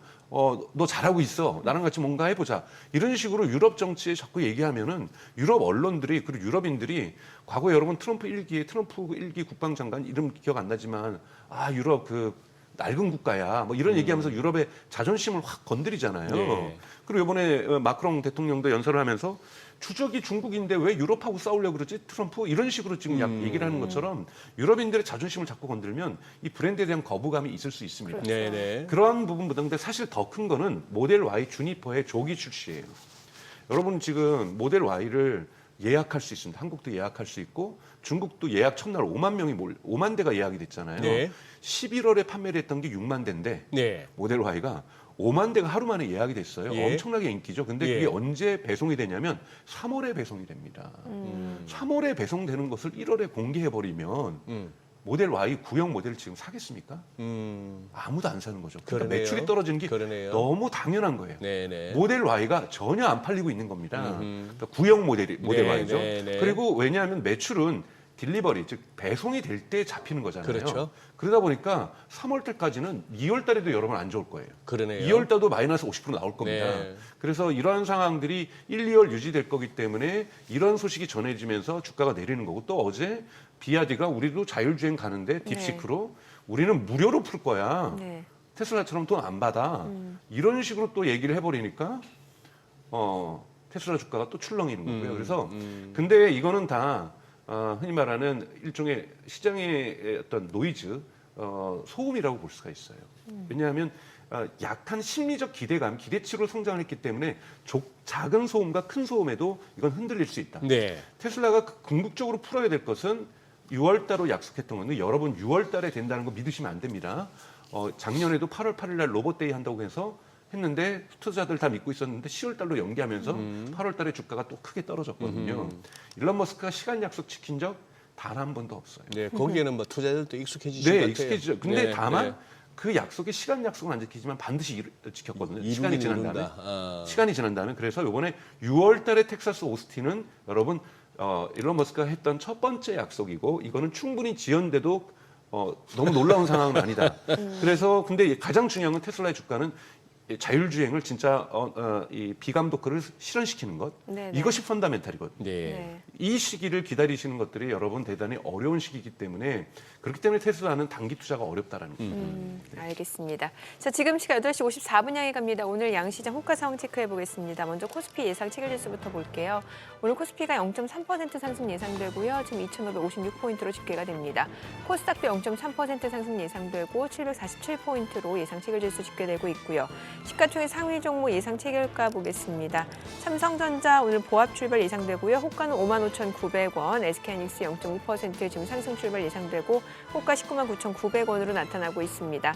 삼성 바이오로직스가 약보합 출발 예상되고요. LG 에너지솔루션 0.3% 상승 예상됩니다. 예상 체결가 339,500원, 현대차 1% 상승 예상되죠. 호가가 지금 205,000원. 기아도 오늘 1.2% 상승 예상됩니다. 예상 최저가 92,800원이고 셀트리온 0.78% 하락 예상됩니다. 예상 최저가 177,300원. 삼성전자 우선주가 2% 하락 예상되고요. 호가는 92,800원. 네이버 강보합 출발 예상되고요. KB금융 보합권 예상되고 있습니다. 코스닥 시가총액 상위 종목 예상 체결가 보겠습니다. 알테오젠이 오늘 0.4% 상승 예상됩니다. 호가는 37만 9천 원. 에코프로비엠 소폭 상승 예상되죠. 예상 체결가 12만 1,500원. HLB 에코프로 보합권 예상되고요. 레인보 로보틱스가 1.7% 하락 예상됩니다. 호가는 36만 6,500원. 리가켄바이오가 강보합 예상되고요. 호가는 11만 6,100원. 삼천당제약도 역시 강보합권 예상되고 리노공업이 1.3% 상승 예상됩니다. 호가는 23만 3천 원. 클래시스가 1.7% 오름세가 예상되고요. 예상 체결가는 5만 1,800원. 휴젤도 상승 출발 예상되고 있습니다. 자, 이제 계절까지 4분여가량 남았는데 오늘 양시장 소폭 상승 예상되고 있는 상황이고 지금 계속해서 글쎄요 시장 자체는 뭐 박스권이긴 합니다만 그래도 저점이 조금씩 높아지는 분위기인 것 같아요. 네, 그러네요. 예. 그리고 어제 진짜 뭐 우리 조선하고 방산 쪽이 뭐 열일했지 않습니까? 그렇죠. 예. 그런 상황이고 그리고 뭐 매일매일 이렇게 추적하면서 느끼는 거는 우리 장이 지금 방향은 위쪽인 것 같아요. 속도의 문제인 것 같지. 그런 상황이고 미국도 그렇게 지금 당장은 뭐 박스권 장세를 넘어서는 어떤 급락으로 갈 만한 그런 장은 아니다 보니까 여기 이제 애초에 시작할 때부터 2,580 내지 뭐 조금 더 힘쓰면 2,600 트라이 하는 장으로 봤는데 오늘 뭐 이렇게 한번 또 살금살금 올라가는 그런 장을 한번 더 기대해 봅니다. 우리 박사님, 네. 저기 우리 장이 지금 뉴스의 흐름이나 우리 국내 전국으로 볼 것 같으면은 이럴 수가 없는 장인데 저는 잘 간다고 보거든요. 잘 버텨온 데다가 잘 버티는 차원을 넘어서 이 와중에 우리가 지금 상승 시도를 하고 있단 말이죠. 네. 외국인들도 그다지 한국을 뭐 떠나는 양상도 아니고요. 그 기저에 뭐가 깔려 있다고 보십니까? 제가 뭐 한국장은 잘 알 수 네네. 없는 곳입니다만 우선은 이제 대단히 극단적인 갈등 사회에서의 계엄 이후에 네. 이런 부분들이 좀 어느 정도 해소가 되고 있고 사실은 이제는 뭐 2월 달에 판결과 헌법재판소의 판결과 대선이라고 하는 것 뭐 이런 부분들이 이제는 일정들이 변경되기는 어렵다. 그러니까 타임라인이 이런 부분들이 있으면서 보다 이제 한국계에 있는 많은 투자자들도 신경을 쓰시는 것이 국제적인 어떠한 트럼프 정부의 어떤 출범과 해서 혼란은 있지만 관세라든지 국제관계 어떤 재편들은 있지만 어떠한 딥시크도 마찬가지고 새로운 시대의 도래, 새로운 경제 시대의 도래 이런 부분들에 대한 기대치들이 분명히 존재하고 있는 거고요. 어제 또 방산주들이라든지 이런 조선주들이 한 것은 또 미국의 어떤 경제 재편에도 불구하고 한국의 어떤 성장할 수 있는 어떤 산업 국면은 분명히 존재하고 있다는 것에 대한 확인들 이런 것들이 이루어지고 있기 때문에 저는 전체적으로 좋은 분위기가 그래도 형성되고 있는 거 아닌가라고 저는 생각이 듭니다. 저 인텔 여쭤보고 싶어요. 인텔. 네. 인텔 최근 흐름 심상치가 않잖아요. 이게 뭐 벤스 부통령 발언 때문이라고 시장이 해석은 하는데 진짜 왜 이렇게 올라가는 거예요? 그러니까 우선은 미국에서는 계속해서 여러분 그러니까 이 바이든 정부에서부터 칩스 액트에서부터 해서 반도체부터 해가지고 계속해서 우선은 생산지를 이리로 옮기자라고 얘기도 나왔었고요. 그리고 결국에는 이 또한은 국내 기업의 육성에 대한 의지들을 분명히 가지고 있었거든요. 인텔은 분명히 실기를 하면서 사실 엔비디아에게 뒤처졌었고 다 뒤처졌었지만 국내에 있는 기업들에 대한 육성들 그리고 실리콘 그러니까 반도체 산업 자체가 앞으로도 계속해서 복증할 것인데 이거를 엔비디아 하나에만 두고 있는 것이 아니라 인텔에도 분명하게 의미를 부여하려고 하는 것이고 또 인텔이 가지고 있는 파운드리 사업 자체도 의미가 있는 부분이 있는 거기 때문에 자꾸 실리콘밸리에서는 지금 이 메타가 지금 펠리시아 여기를 한국에 있는 기업을 인수하려고 하는 것도 그렇고 반도체 시장의 폭발적인 성장 자체를 미국이 주도하겠다라는 다양한 의지들이 들어가고 있기 때문에 이런 인텔에 대한 기대치도 그래도 절망적인 수준에서도 미국 국가 정책 자체가 모든 반도체 산업, 특히 자국 반도체 산업의 육성에 존재하고 있기 때문에 성장의 모멘텀들이 분명히 있을 것이다. 그리고 결국에는 지금 딥시크 이후에 하웨이의 성장이 강력해지고 있고 하웨이 성장들이 해외로 중국을 넘어서 다른 시장으로 갈 때 결국은 미국 또한 엔비디아 하나만이 아니라 다양한 지금 반도체 산업군들을 만들어야만 하는 과제를 분명히 가지고 있다고 저는 보고 있습니다. 이런 것들을 이제 실리콘밸리하고 가장 밀착해 있는 벤스 대통령 같은 경우가 시그널들을 신호들을 보내고 있다고 저는 보고 있습니다. 예. 그리고 그 AI 쪽에 보면 최근에 또 의료 AI 쪽 혹시 뭐 템퍼스 AI라든지 이런 기업도 커버를 좀 하시는지. 그렇지는 않습니다. 예, 근데 그래요? 의료 AI는 여러분 조금은 보셔야 되는 것들이 뭐냐면 그 의료 AI 내용을 저희가 개장하고 조금 네. 더 자세히 들어보도록 하겠습니다. 오늘 국내 증시 확인해 보죠. 개장합니다.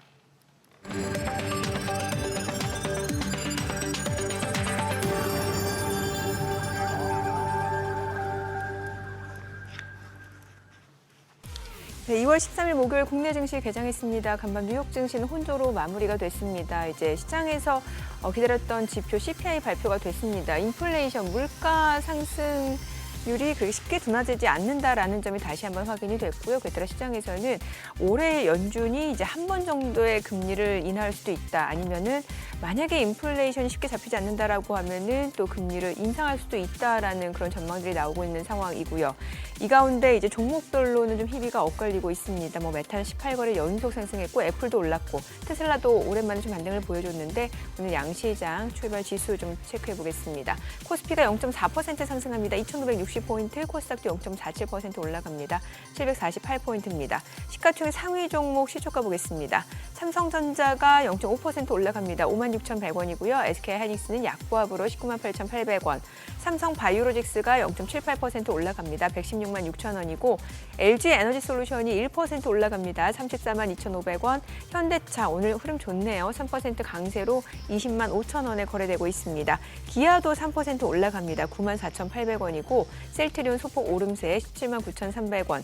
삼성전자 우선주도 상승합니다. 4만 6,100원이고요.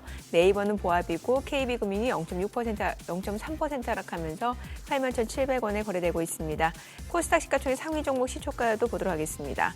오늘 알테오제는 0.2% 내림세입니다. 지금 사흘 연속 좀 주가가 소폭 떨어지고 있는 모습인데 37만 6천원이고요.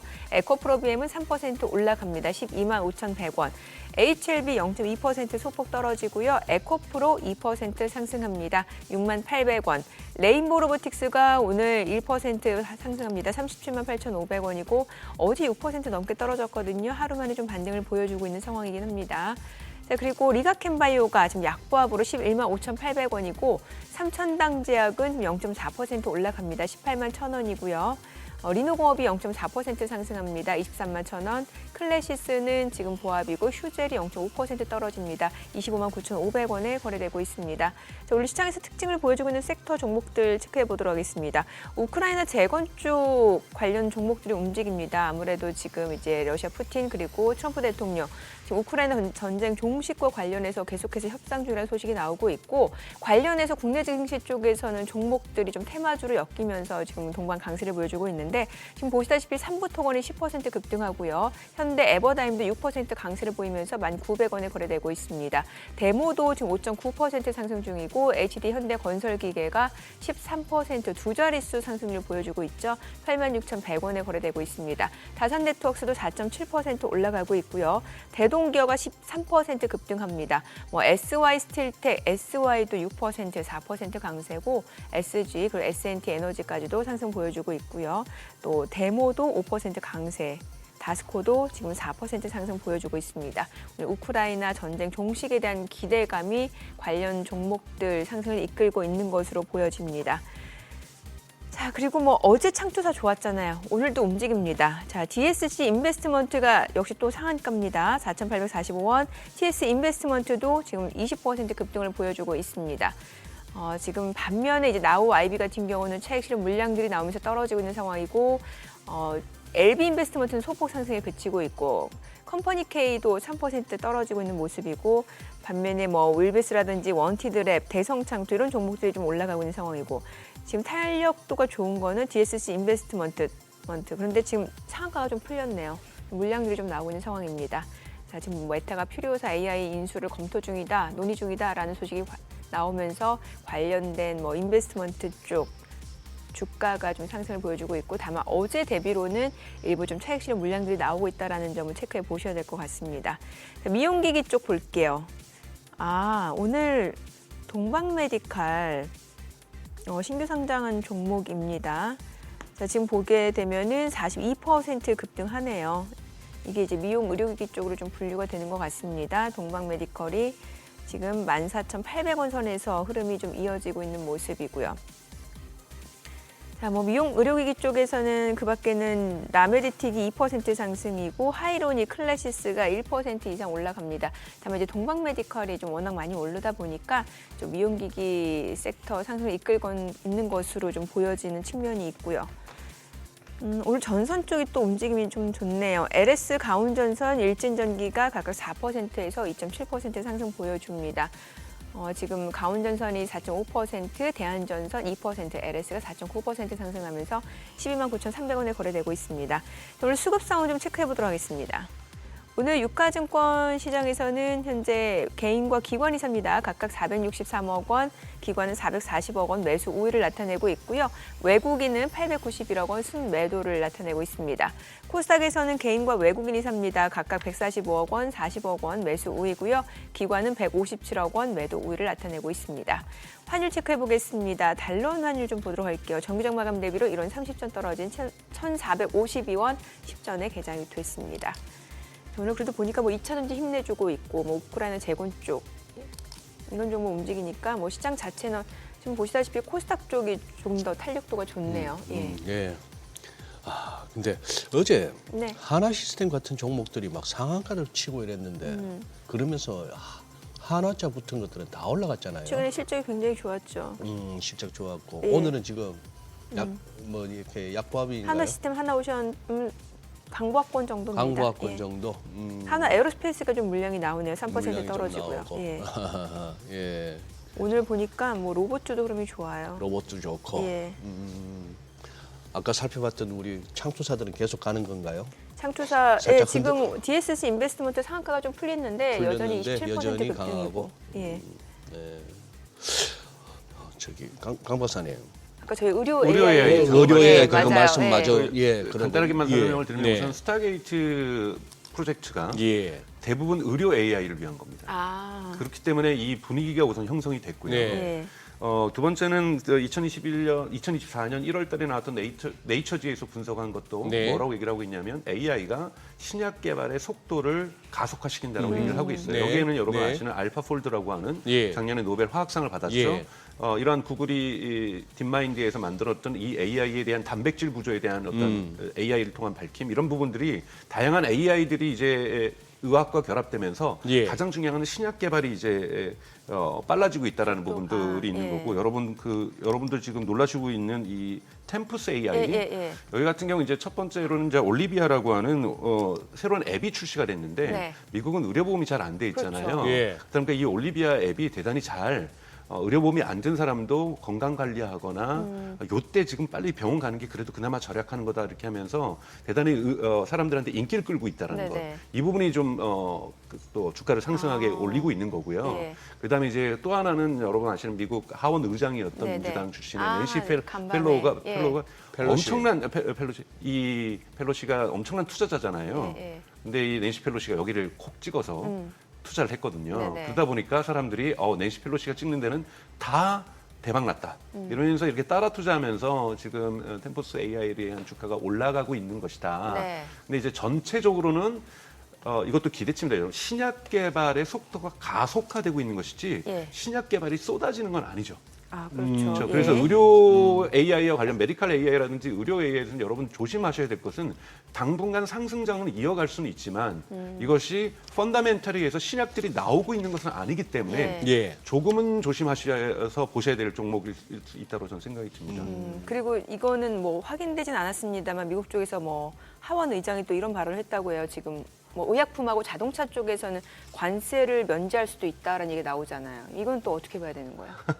자, 서로 이해관계가 네. 달라지고 있는 거죠. 왜냐하면 이제 자동차 부분에서 관세를 없앤다는 게 아니죠. 네. 자동차에서 예를 들자면은 중국차에 대한 관세 100%는 없애지 않는 네, 거고요. 네, 네. 자동차에게 영향을 줄 수 있는 예를 들면 지금 철강과 알루미늄은 사실은 캐나다랑 멕시코랑 줄다리기 하는 거잖아요. 특히 네. 캐나다랑 줄다리기 하기 위하고 협상을 위한 것이지 실제로 저는 캐나다에서 수입되는 철강과 알루미늄에 25% 관세를 한다는 거는요.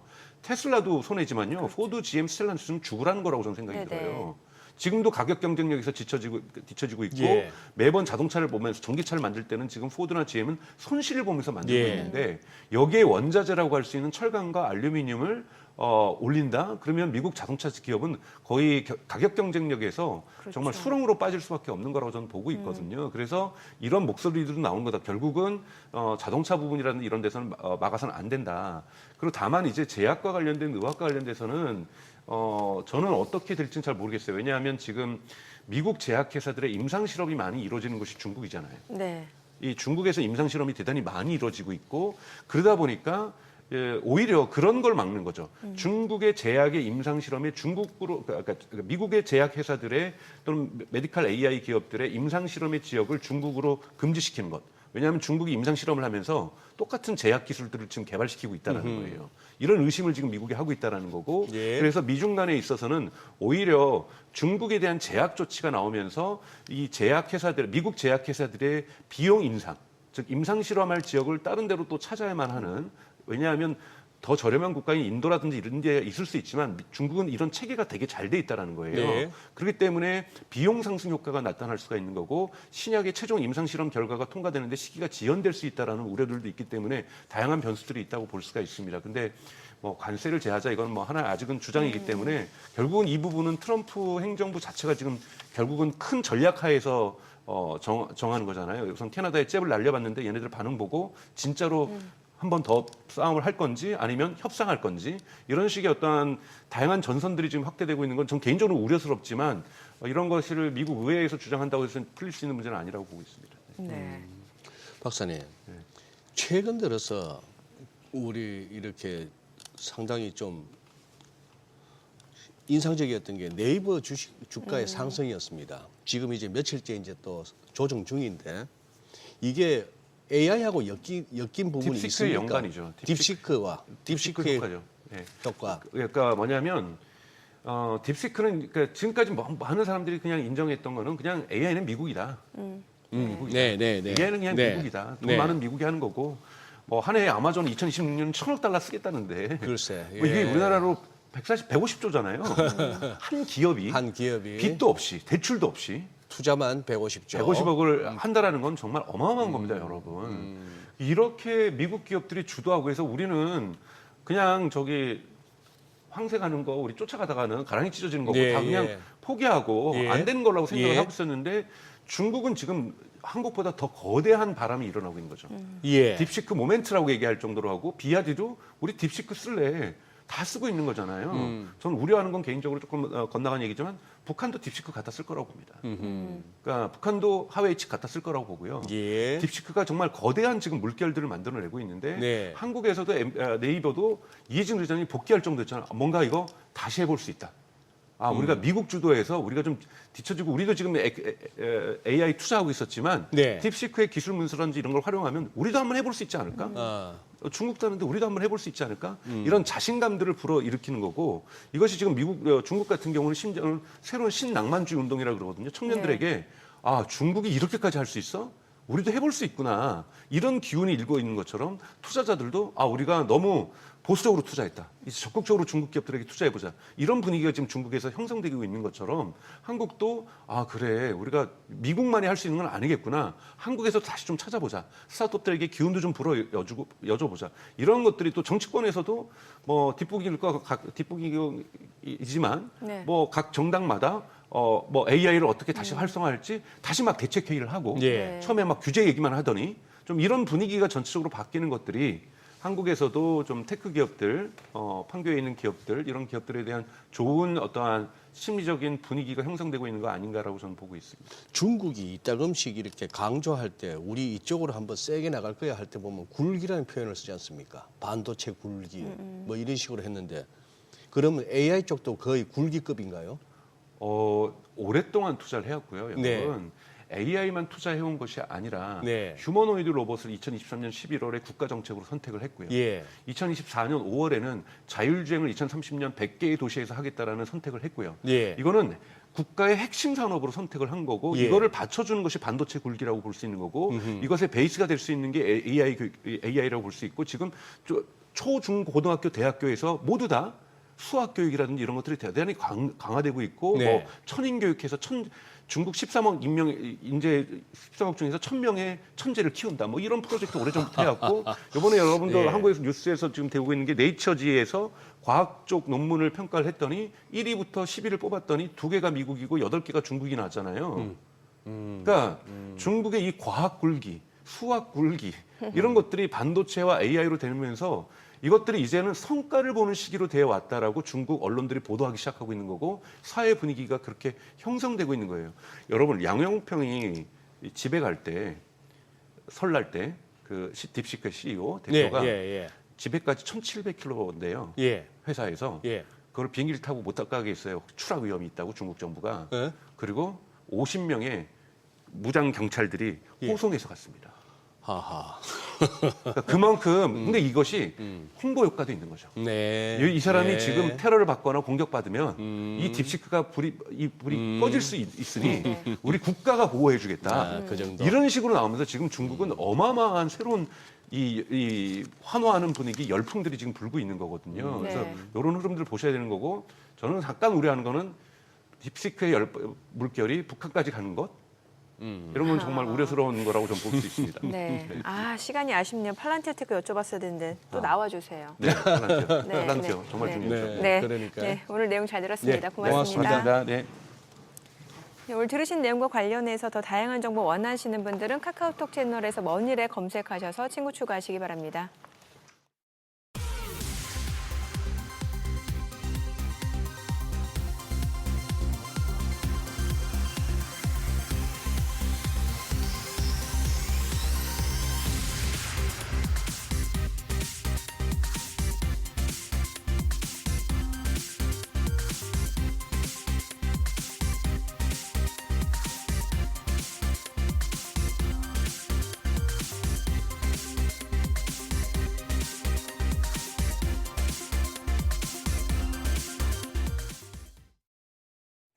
이 시각 시황입니다. 오늘 국내 증시 양대 지수 모두 올라가고 있습니다. 벌겋게 달아오른 미국의 소비자 물가지수 CPI 때문에 우려스러운 부분이 있었지만 그럼에도 불구하고 양 지수는 모두 올라갑니다. 코스피가 0.57% 상승하면서 2,563선 가리키고 있고요. 코스닥도 0.58% 반등합니다. 749선에서 움직임 보여주고 있습니다. 수급 상황 보겠습니다. 유가증권 시장 오늘은 외국인이 팔고 있습니다. 1,287억 원의 매도 우위 보여주고 있고요.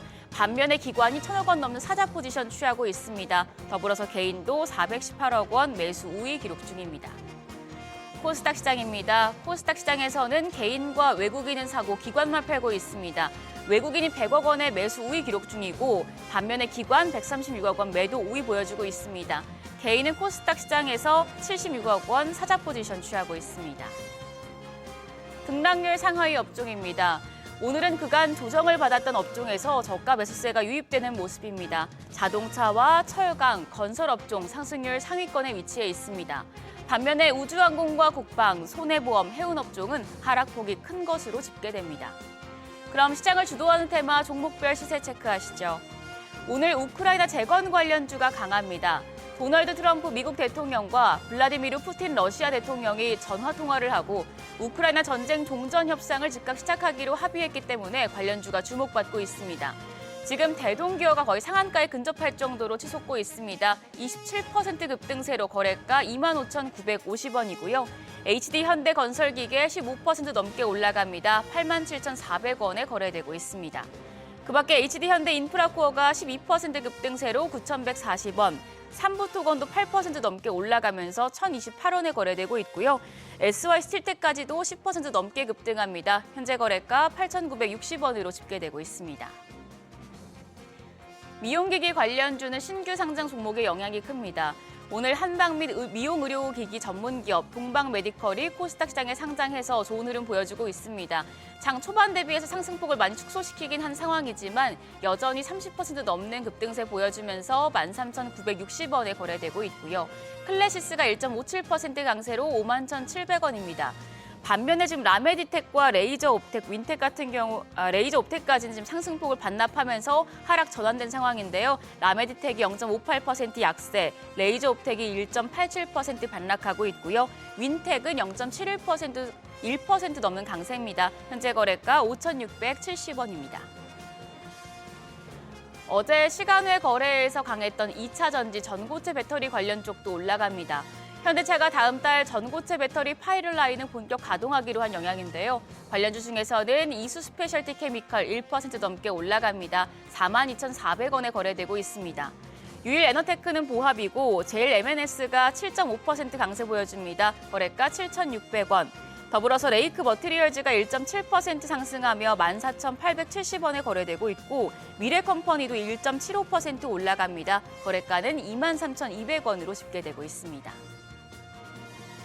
마지막으로 오늘 자동차 대표주들이 반등하고 있습니다. 최근에 자동차 대표주들 미국발 관세 부과 우려에 조정을 받았었는데요. 마이크 존슨 미국 하원 의장이 도널드 트럼프 미국 대통령이 예고한 상호 관세에서 자동차와 의약품이 면제될 수 있다고 밝히면서 저가 매수세가 유입되고 있는 모습으로 풀이됩니다. 자동차 대표주 내에서는 HL만도가 3% 넘는 강세입니다. 46,400원이고요. 현대차 오늘 3% 넘게 올라갑니다. 거래가 20만 4천 원. 기아 역시도 2.4% 반등하고 있습니다. 거래가 9만 4천 원이고요. 더불어서 현대위아가 2.2%, 현대모비스가 1.24% 상승세 시현하고 있습니다. 오늘 시장 분위기 전반적으로 긍정적인 모습인데요. 오늘 장에서 눈여겨볼 업종 어떤 게 있을지 그리고 시장 대응 전략까지 알아보겠습니다. 오늘은 SBS 비즈 5스타 이동우 전문가 전화 연결돼 있습니다. 안녕하세요. 네, 안녕하세요. 네, AI 반도체 기술 경쟁이 시작되면서 지금 글로벌 반도체 기업들이 앞다퉈서 유리기판 개발에 나서고 있습니다. 국내 기업들은 어떤 상황인지 궁금한데요. 주요 내용부터 짚어주시죠. 네, 브로드컴과 인텔, AMD 등이 이제 작년에 반도체 유리기판을 적용하겠다라고 밝혔고, 국내에서는 SKC가 연초 CES 2025에서 유리기판 실물이 공개된 이후에 최근에는 삼성전자가 유리기판을 직접 제조하겠다고 밝히면서 관련주 확산과 찾기가 지속되는 모습입니다. 고성능 반도체일수록 칩과 부품을 받쳐주는 유리기판의 장점이 좀 더욱 부각되면서 빅테크 기업들이 앞다투어 시장 진출을 하고 있는 상황인데요. 브로드컴, 인텔, 엔비디아에서 AMD 등에서 AI 가속기와 서버용 PC 제품에 선제적으로 유리기판 적용이 예상되는 가운데 적용 시기도 빠르면 내년이고 올해는 유리기판 산업 수요가 생기는 원년으로 좀 전망을 하고 있습니다.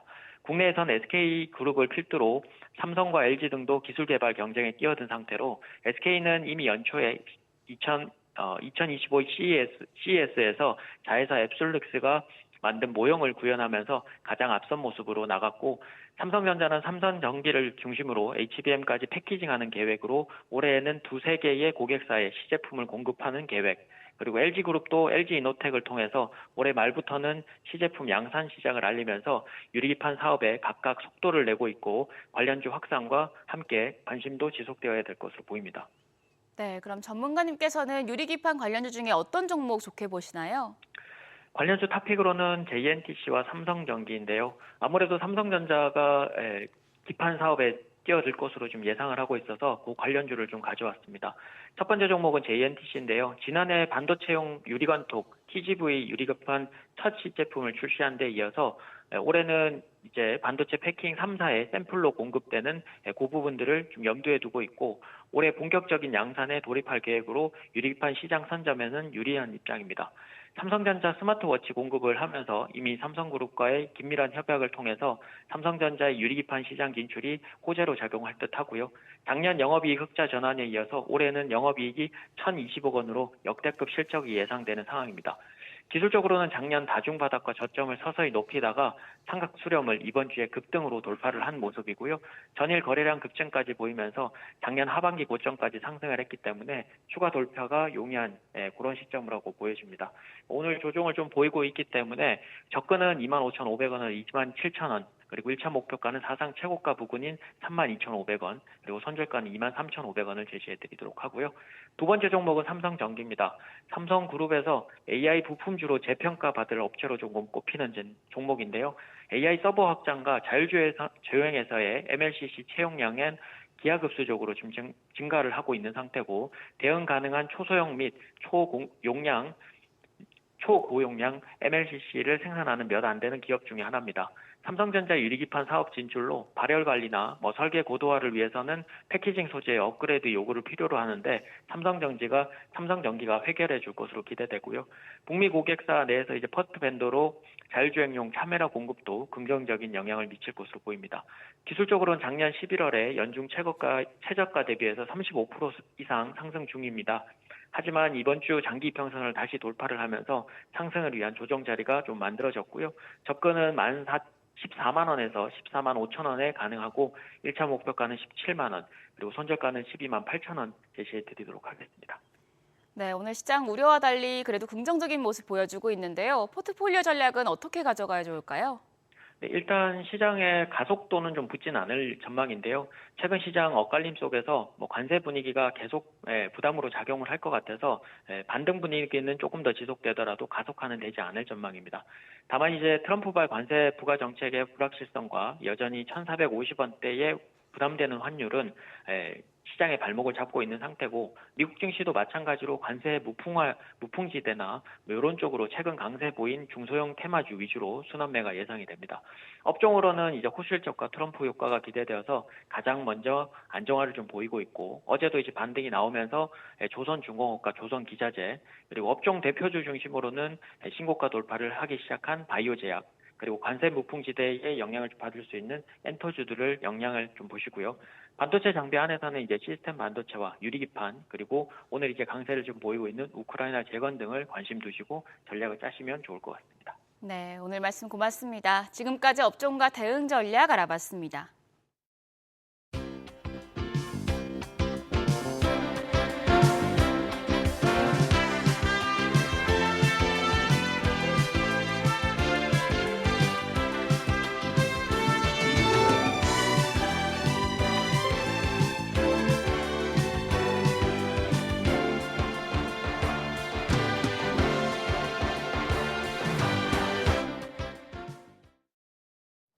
네, 요즘 글로벌 시장에서 가장 핫한 원자재 재테크 정보, 원자재 투자 포인트에서 자세하게 다뤄드립니다. 네, 오늘은 원자재 해외투자연구소 이석진 소장 전화 연결되어 있습니다.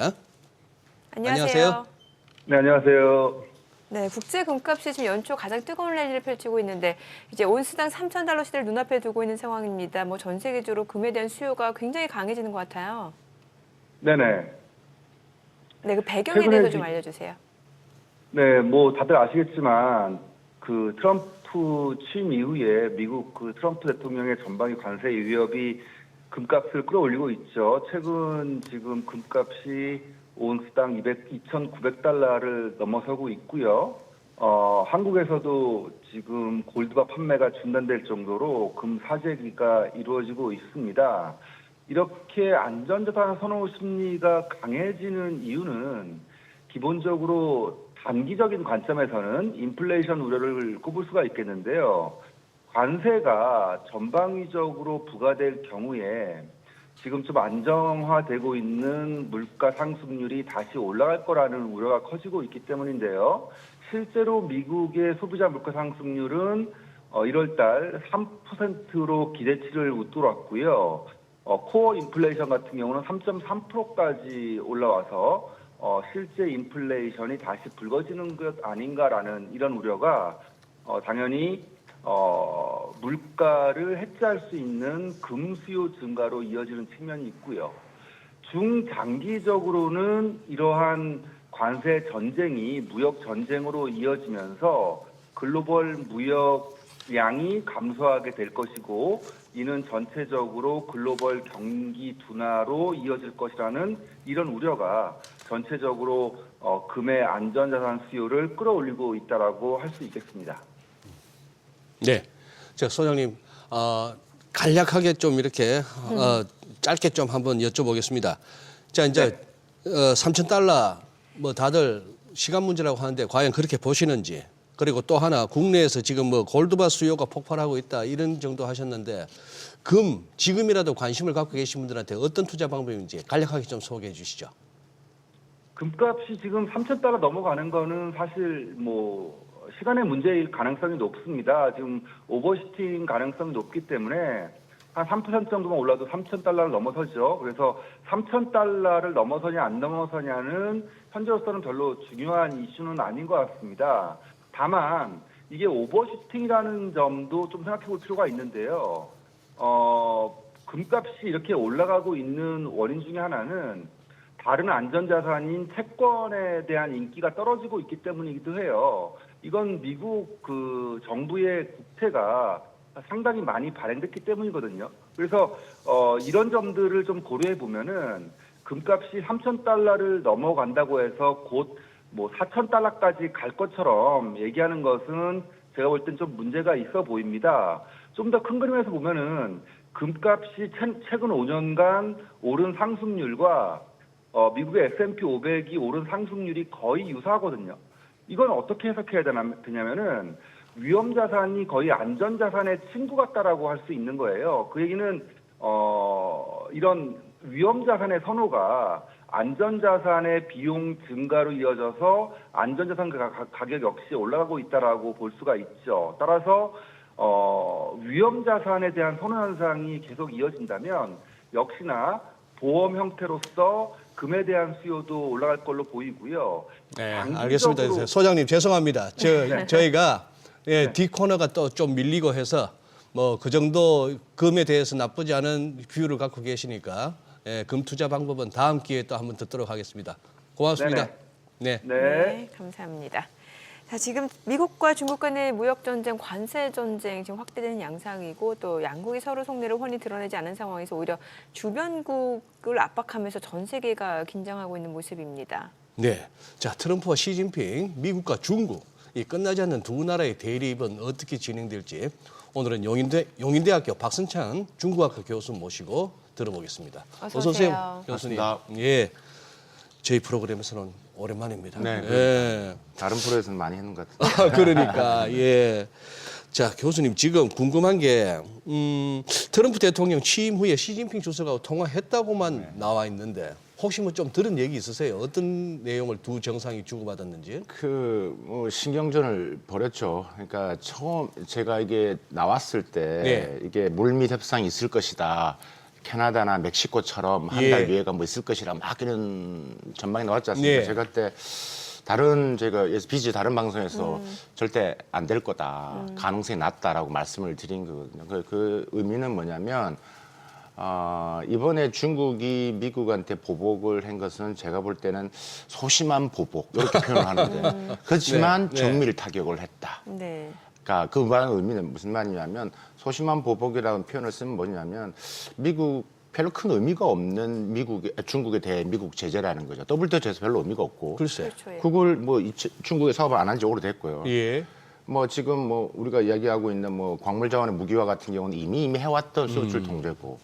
근데 이번에 석탄이나 LNG에 대해서 에너지 자원에서 한 8개 품목에 대해서 한 15%, 나머지 72개나 10% 했지 않습니까? 예. 그 에너지, 석유나 천연가스는 트럼프 대통령한테는 일종의 선거 자금을 댔던 것이고 그렇죠. 뒤에 뒷배가 되는 것입니다. 네. 그러니까 딱 정밀 타격을 했지만 좀 소심하게 했다. 중국 입장에서 반격이. 네, 그렇습니다. 그러니까 이번에 왜 합의가 통화를 했지 의미가 왜 그렇게 낮은 이유는 이번에 서로가 했던 것은 그냥 지난 전초전입니다. 그러니까 워밍업이고 탐색전이다. 그러니까 합의를 볼 이유가 없습니다. 시작도 안 했다라는 거죠. 그러니까 트럼프도 야 이제 시작이야. 이렇게 보는 거고 중국도 소심한 보기지만 너한테 영향이 조금 갈 거야. 이런 식의 부분이기 때문에 이제 앞으로가 좀 더 심하게 나타날 가능성이 크다. 아직 시작도 안 했군요. 네네. 예. 그 과거 트럼프 일기 때 보면 이제 관세 부과 시작하고 지금 이제 1단계 무역 합의안에 서명하기까지가 그 당시 한 18개월, 1년 6개월 꽤 오랜 시간이 걸렸단 말이죠. 그럼 트럼프 일기 때와 이번 2기 때 어떤 차이가 있을 거라고 보세요? 일단은 18개월 말씀하셨잖아요. 예. 저는 몇 년 갈 거라고 봅니다. 올해 이번에는 그러니까 이번에 트럼프는 별 없고요. 그러니까 이 트럼프가 당선되기 전에 그 타임즈 인터뷰를 했을 때 무슨 말을 했냐면 내가 너무 순진했다. 내가 너무 착하게 굴었다. 그 이유는 내가 처음 대통령이 됐고 보수 쪽 여러 가지 부분에서의 눈치를 많이 받고 일기 때. 일기 때 내가 쓰고 싶은 사람을 다 못 썼고 그렇기 때문에 그 타임전 인터뷰할 때 내가 너무 착하게 굴었다는 말을 했었거든요. 그래서 이번에는 좀 다르다라는 것들이죠. 그래서 말씀하셨다시피 일기 때는 뭐 360억 달러, 미국이 중국이 미국 360억, 160억 달러 계속 치고받았지 않습니까? 그 차이는 이번에는 더 강해질 것이다. 그다음 기간도 더 길어질 것이다. 또 하나는 단순히 이번에 중국이 힘들지만, 그러니까 중국도 사실 급한 거는 중국이죠. 예, 지금 미국 입장에서는 네가 급해, 내가 급해 이런 거거든요. 그러니까 지금 트럼프가 강력히 하는 이유는 지금 중국이 급하니 미국이 급하니 중국이 너희가 지금 상황 안 좋잖아 라는 메시지가 깔려 있는 거거든요. 근데 중국은 이런 것 같습니다. 작년 7월 달에 삼중 전야할 때 무슨 말을 했냐면 똑같이 미국과 하는 부분에서 대국 외교라는 것을 천명을 했기 때문에 뭐 절대 지지는 않을 거고 그다음에 이미 오늘 시간이 주어진 한데 제가 어느 정도 좀 보따리를 풀 수 있을지 모르겠지만 대응 시나리오도 매우 촘촘히 만들어져 있다. 대응 시나리오. 네. 어떻게 하면 어떤 식의 방법, 그게 단순히 우리가 무역 관세가 아니라 오늘도 구글 테크 기업 이야기도 나오겠지만 그러니까 시나리오별로 어떤 식으로 미국 기업을 압박을 할 것인지, 광물 자원을 어떻게 활용할 것인지 여러 가지 시나리오가 다 있는 것 같습니다. 그래요. 우리 또 박순찬 교수님도 이 중국 관련해서 얘기를 하자면 이야기 보따리가 뭐 주렁주렁 달려 있는데. 자주 가니까요, 저는. 현장을 가서 보고 이야기를 그러니까 이걸 오늘 어디까지 풀 수 있는지는 모르겠습니다만 지금 궁금한 게 많아요. 뭐 AI 관련해서 어디까지 와 있는지도 궁금하고 한데 그 전에 요 펜타닐 문제입니다. 자, 이게 트럼프 일기 때도 트럼프 대통령은 굉장히 심각하게 경고를 했는데 그 당시에는 뭐 구체적인 뭐가 없었어요. 근데 이번에 멕시코하고 캐나다를 갖다 두드리면서 했는 얘기가 너희들 국경을 통해서 펜타닐이 급속도로 넘어오고 있는데 아직도 아무 해결이 안 되고 있어. 이거였습니다. 자, 지금 이거 교수님 보시기에 저는 개인적으로 굉장히 저게 미국이야 싶어요. 한 번씩 그 자료 화면들 보면은 야, 저렇게 썩어 문드러져가 미국이란 나라가 맞습니다. 이거 지금 해결되겠습니까? 이런다고. 지금 이제 심각한 7만 5천 명이 뭐 지금 죽었다고 그러고 하기 때문에 이게 지금 사실 이번 베트남 이번에 멕시코랑 그 캐나다에는 관세 자체는 뭐 이런 펜타닐 문제도 있고 또 하나는 아시겠지만 미국 내에 지금 지금 세금을 지금 인하를 하다 보니까 지금 예산이 부족하니까 예산도 걷어들인 목적도 있고 또 하나가 캐나다랑 그 멕시코를 제재를 하지만 또 중국 제재의 목적이 있거든요. 이미 중국이 기업들이 탈중국을 해서 멕시코나 캐나다로 많이 가 있다는 거죠. 미국, 중국도. 그러니까 캐나다에서 멕시코 넘어오는 거지만 중국 걸 또 제재하는 것도 목적도 있다는 거죠. 될 것이냐라는 부분 때문에 중국도 그러니까 중국 입장에서는 전혀 지금 이야기를 하지 않죠. 그래서 중국에서는 신아편 전쟁이라는 표현을 씁니다. 이렇기 때문에 이 부분에서 해결이 될 것이냐. 저는 어느 정도 지금 이렇게 강력하게 트럼프 대통령 이걸 안 하면 트럼프 대통령이 지금 취임하고 100일 내는 일단 내 자국 문제를 이야기할 겁니다. 그래서 펜타닐 이슈가 큽니다. 잡으려고 할 것이죠. 중국도 어느 정도 협조를 할 것입니다. 매우 유통적으로 하지 않도록 하는 그러니까 적극적으로 인정을 하지 않지만 우리가 그런 거 한 적은 없다고 하지만 여러 강력하게 이런 것들이 이제 더 유입되지 않도록 중국 정부도 간접적으로 할 거기 때문에 지원을 할 거기 때문에 뭐 지금 펜타닐 이슈 부분에서는 훨씬 더 좀 좋아지는 유입량은 좀 줄어들지 않을까라는 생각은 하지만 그래도 이게 워낙 이게 지하 경제에서 움직이는 거기 때문에 쉽진 않다. 앞서서 지금 이제 미중 간의 그 관세 전쟁 시작도 하지 않은 거다라는 말씀 주셨는데 이게 본격적으로 그럼 전면전에 들어서게 되면은 실제로 중국 경제 어느 정도 타격이 중국 경제 타격이 지금 크죠. 일단은 중국 경제 부분에 있어서 지금 중국이 이제 이 트럼프가 들어오는 것을 이제 판단을 하고 이제 작년부터 매우 준비를 많이 했거든요. 준비를 많이 하는 결국 대미국 의존도를 낮추는 거거든요. 지금 비교를 해보면 작년에 지금 중국이 수출이 엄청 잘 나와가지고 5% 전체적으로 방어를 했어요.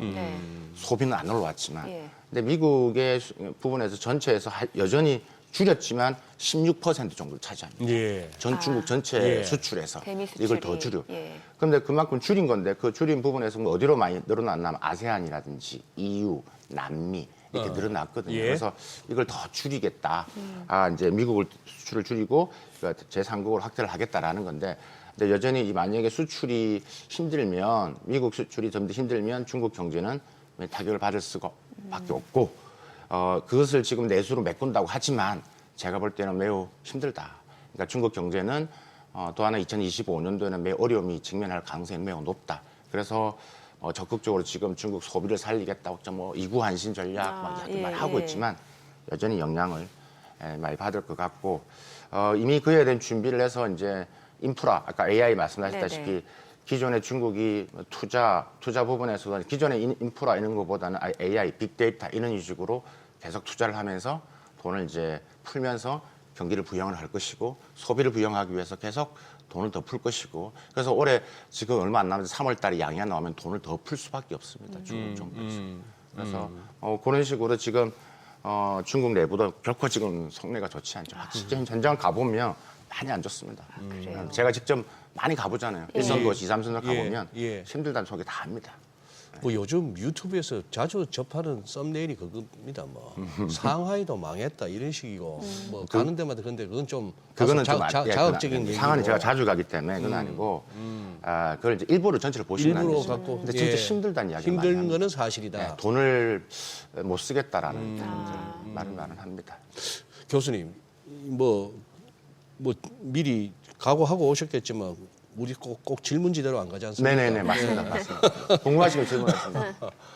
저는요. 네. 저 개인적으로는 트럼프 1기 때도 그렇고 바이든 때도 그렇고 지금 2기 들어서도 합니다만 미국과 중국 간에 서로 진짜 못 잡아먹어서 안달인 것처럼 얘기를 합니다만 이 표면적으로 보이는 이게 과연 다냐. 진짜 미국하고 중국이 서로 너 죽고 내가 살아야겠다 하는 이걸로 현실적으로 그게 양 국가든 이 지구촌 문화든 경제든 돌아갈 수 있겠냐 말이죠. 그렇죠. 그냥 겉보기하고 좀 다른 뭐가 있지 않습니까? 저는 때리기는 엄청 때리는 척 했지만 바이든 때 저는 타격감이 없었거든요. 맞아요. 네. 실제 뭐 그런데 진짜 이게 니 죽고 내 산 막 이렇게 갈 글쎄, 것이냐. 그렇게 갈 것이냐. 근데 일단 중국부터 말씀드리면 중국은 그렇게 안 하고 싶습니다. 중국은 일단 뭐 기본적으로 보복의 시나리오 다 있지만 어쨌든 미국과의 관계 설정을 잘 하려고 노력을 합니다. 왜냐하면 그게 영향이 크기 때문에. 그래서 잘 하려고 하는데 문제는 이제 미국 물론 그 속내는 지금 시진핑의 이제 사연임과도 연결이 되겠지만 그러니까 앞으로 자기가 결국 지는 모습을 보이면 안 되기 때문에 결국 이제 미국과의 그런 부분에서 하겠지만 아까 말씀드린 대국 외교 그다음에 그런 부분을 강조를 하고 있고 근데 지금 트럼프 입장에서는 아까 바이든하고 비교해 주셨는데 트럼프가 얘기하는 그런 거죠. 바이든 행정부 때는 항상 틈이 있었다는 거예요. 빈틈이 있었다는 거죠. 그러니까 그렇기 때문에 작년에 지금 미국 반도체 장비가 중국에 수입한 게 300억 달러가 넘습니다. 계속 우회를 통해 들어갔다는 거예요. 이번에 딥시크도 이슈가 이 AI, 이 엔비디아 거를 A100을 썼느냐, 800을 썼느냐, 싱가포르를 통해 들어갔다. 여러 가지 썰이 나오는 거거든요. 그러니까 그러면 이제 앞으로 그러면 이제 엔비디아가 중국용으로 만든 800까지도 맞겠다라는 부분이에요. 그러니까 이번에 트럼프 2.0은 다르다. 그렇기 때문에 니 죽고 내 살자는 아니지만 어느 정도 네가 굴복은 해야 돼. 그다음에 중국의 굴기를 막아야 돼요. 그는 단순하게 이런 뭐 이 무역 관세를 넘어서 미국한테는 매우 위협인 거죠. 결국 미국에 도전하는 군사 패권일 수도 있고. 뭐 아직 한참 남았지만 달러 패권에 중국은 여러 가지 지금 브릭스를 통해서 러시아랑 계속 만들고 있거든요. 못 보겠다 이런 것들. 내가 있는 한은. 그 꼴은 못 본다. 네가 만약 하면 같이 협업한 나라들 관세 다 때린다. 라는 겁니다. 그래서 네 죽고 내 살자는 아니지만 매우 상황은 극한 상황으로 갈 수도 있다. 극한 상황으로 갈 수 있다. 결국에는 최근에 보면 또 AI 패권 전쟁까지도 이어지는 양상이란 말이죠. 그러면은 교수님 보시기에 지금 AI 패권에서 우위를 점하고 있는 건 미국이에요, 중국이에요? 미국이죠. 미국은 맞습니다. 미국은 맞는데 결국 AI 패권의 싸움은 뭐냐면 데이터의 싸움이고 반도체의 싸움이고 슈퍼 컴퓨터의 싸움인데 이게 이번에 딥시크 보셨지만 인적 자원도 중요하지만 이게 중국의 이번에 AI 그러니까 트럼프 때부터 시작해서 중국이 도대체 지난 5년 동안 무슨 일이 벌어지고 있었던 거야.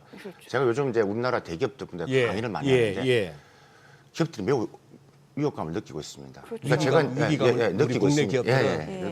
뭐 거의 대부분 대기업들 가서 이제 하는데 지금 도대체 AI 어떤 부분이 생기느냐. 일단 중국은요 AI 생태계가 매우 이대로 가면 중국의 AI 부분들이 더 제2의 제3의 딥시크는 분명히 나올 수 있다. 그렇죠. 예. 지금 4,000개 기업 아까 제가 밖에서 보니까 나오던데 사실 그 말의 원조는 제가 칼럼을 시작했고 미리 이야기를 했던 거였거든요. 네네네. 중국 화면에 내 나오네요. AI 기업이 4,000개 정확한 팩트를 말씀드리면 2023년도에 4,400개 정도 AI 기업이 있는데 네. 그중에 15%가 생성형 AI 기업입니다. 와.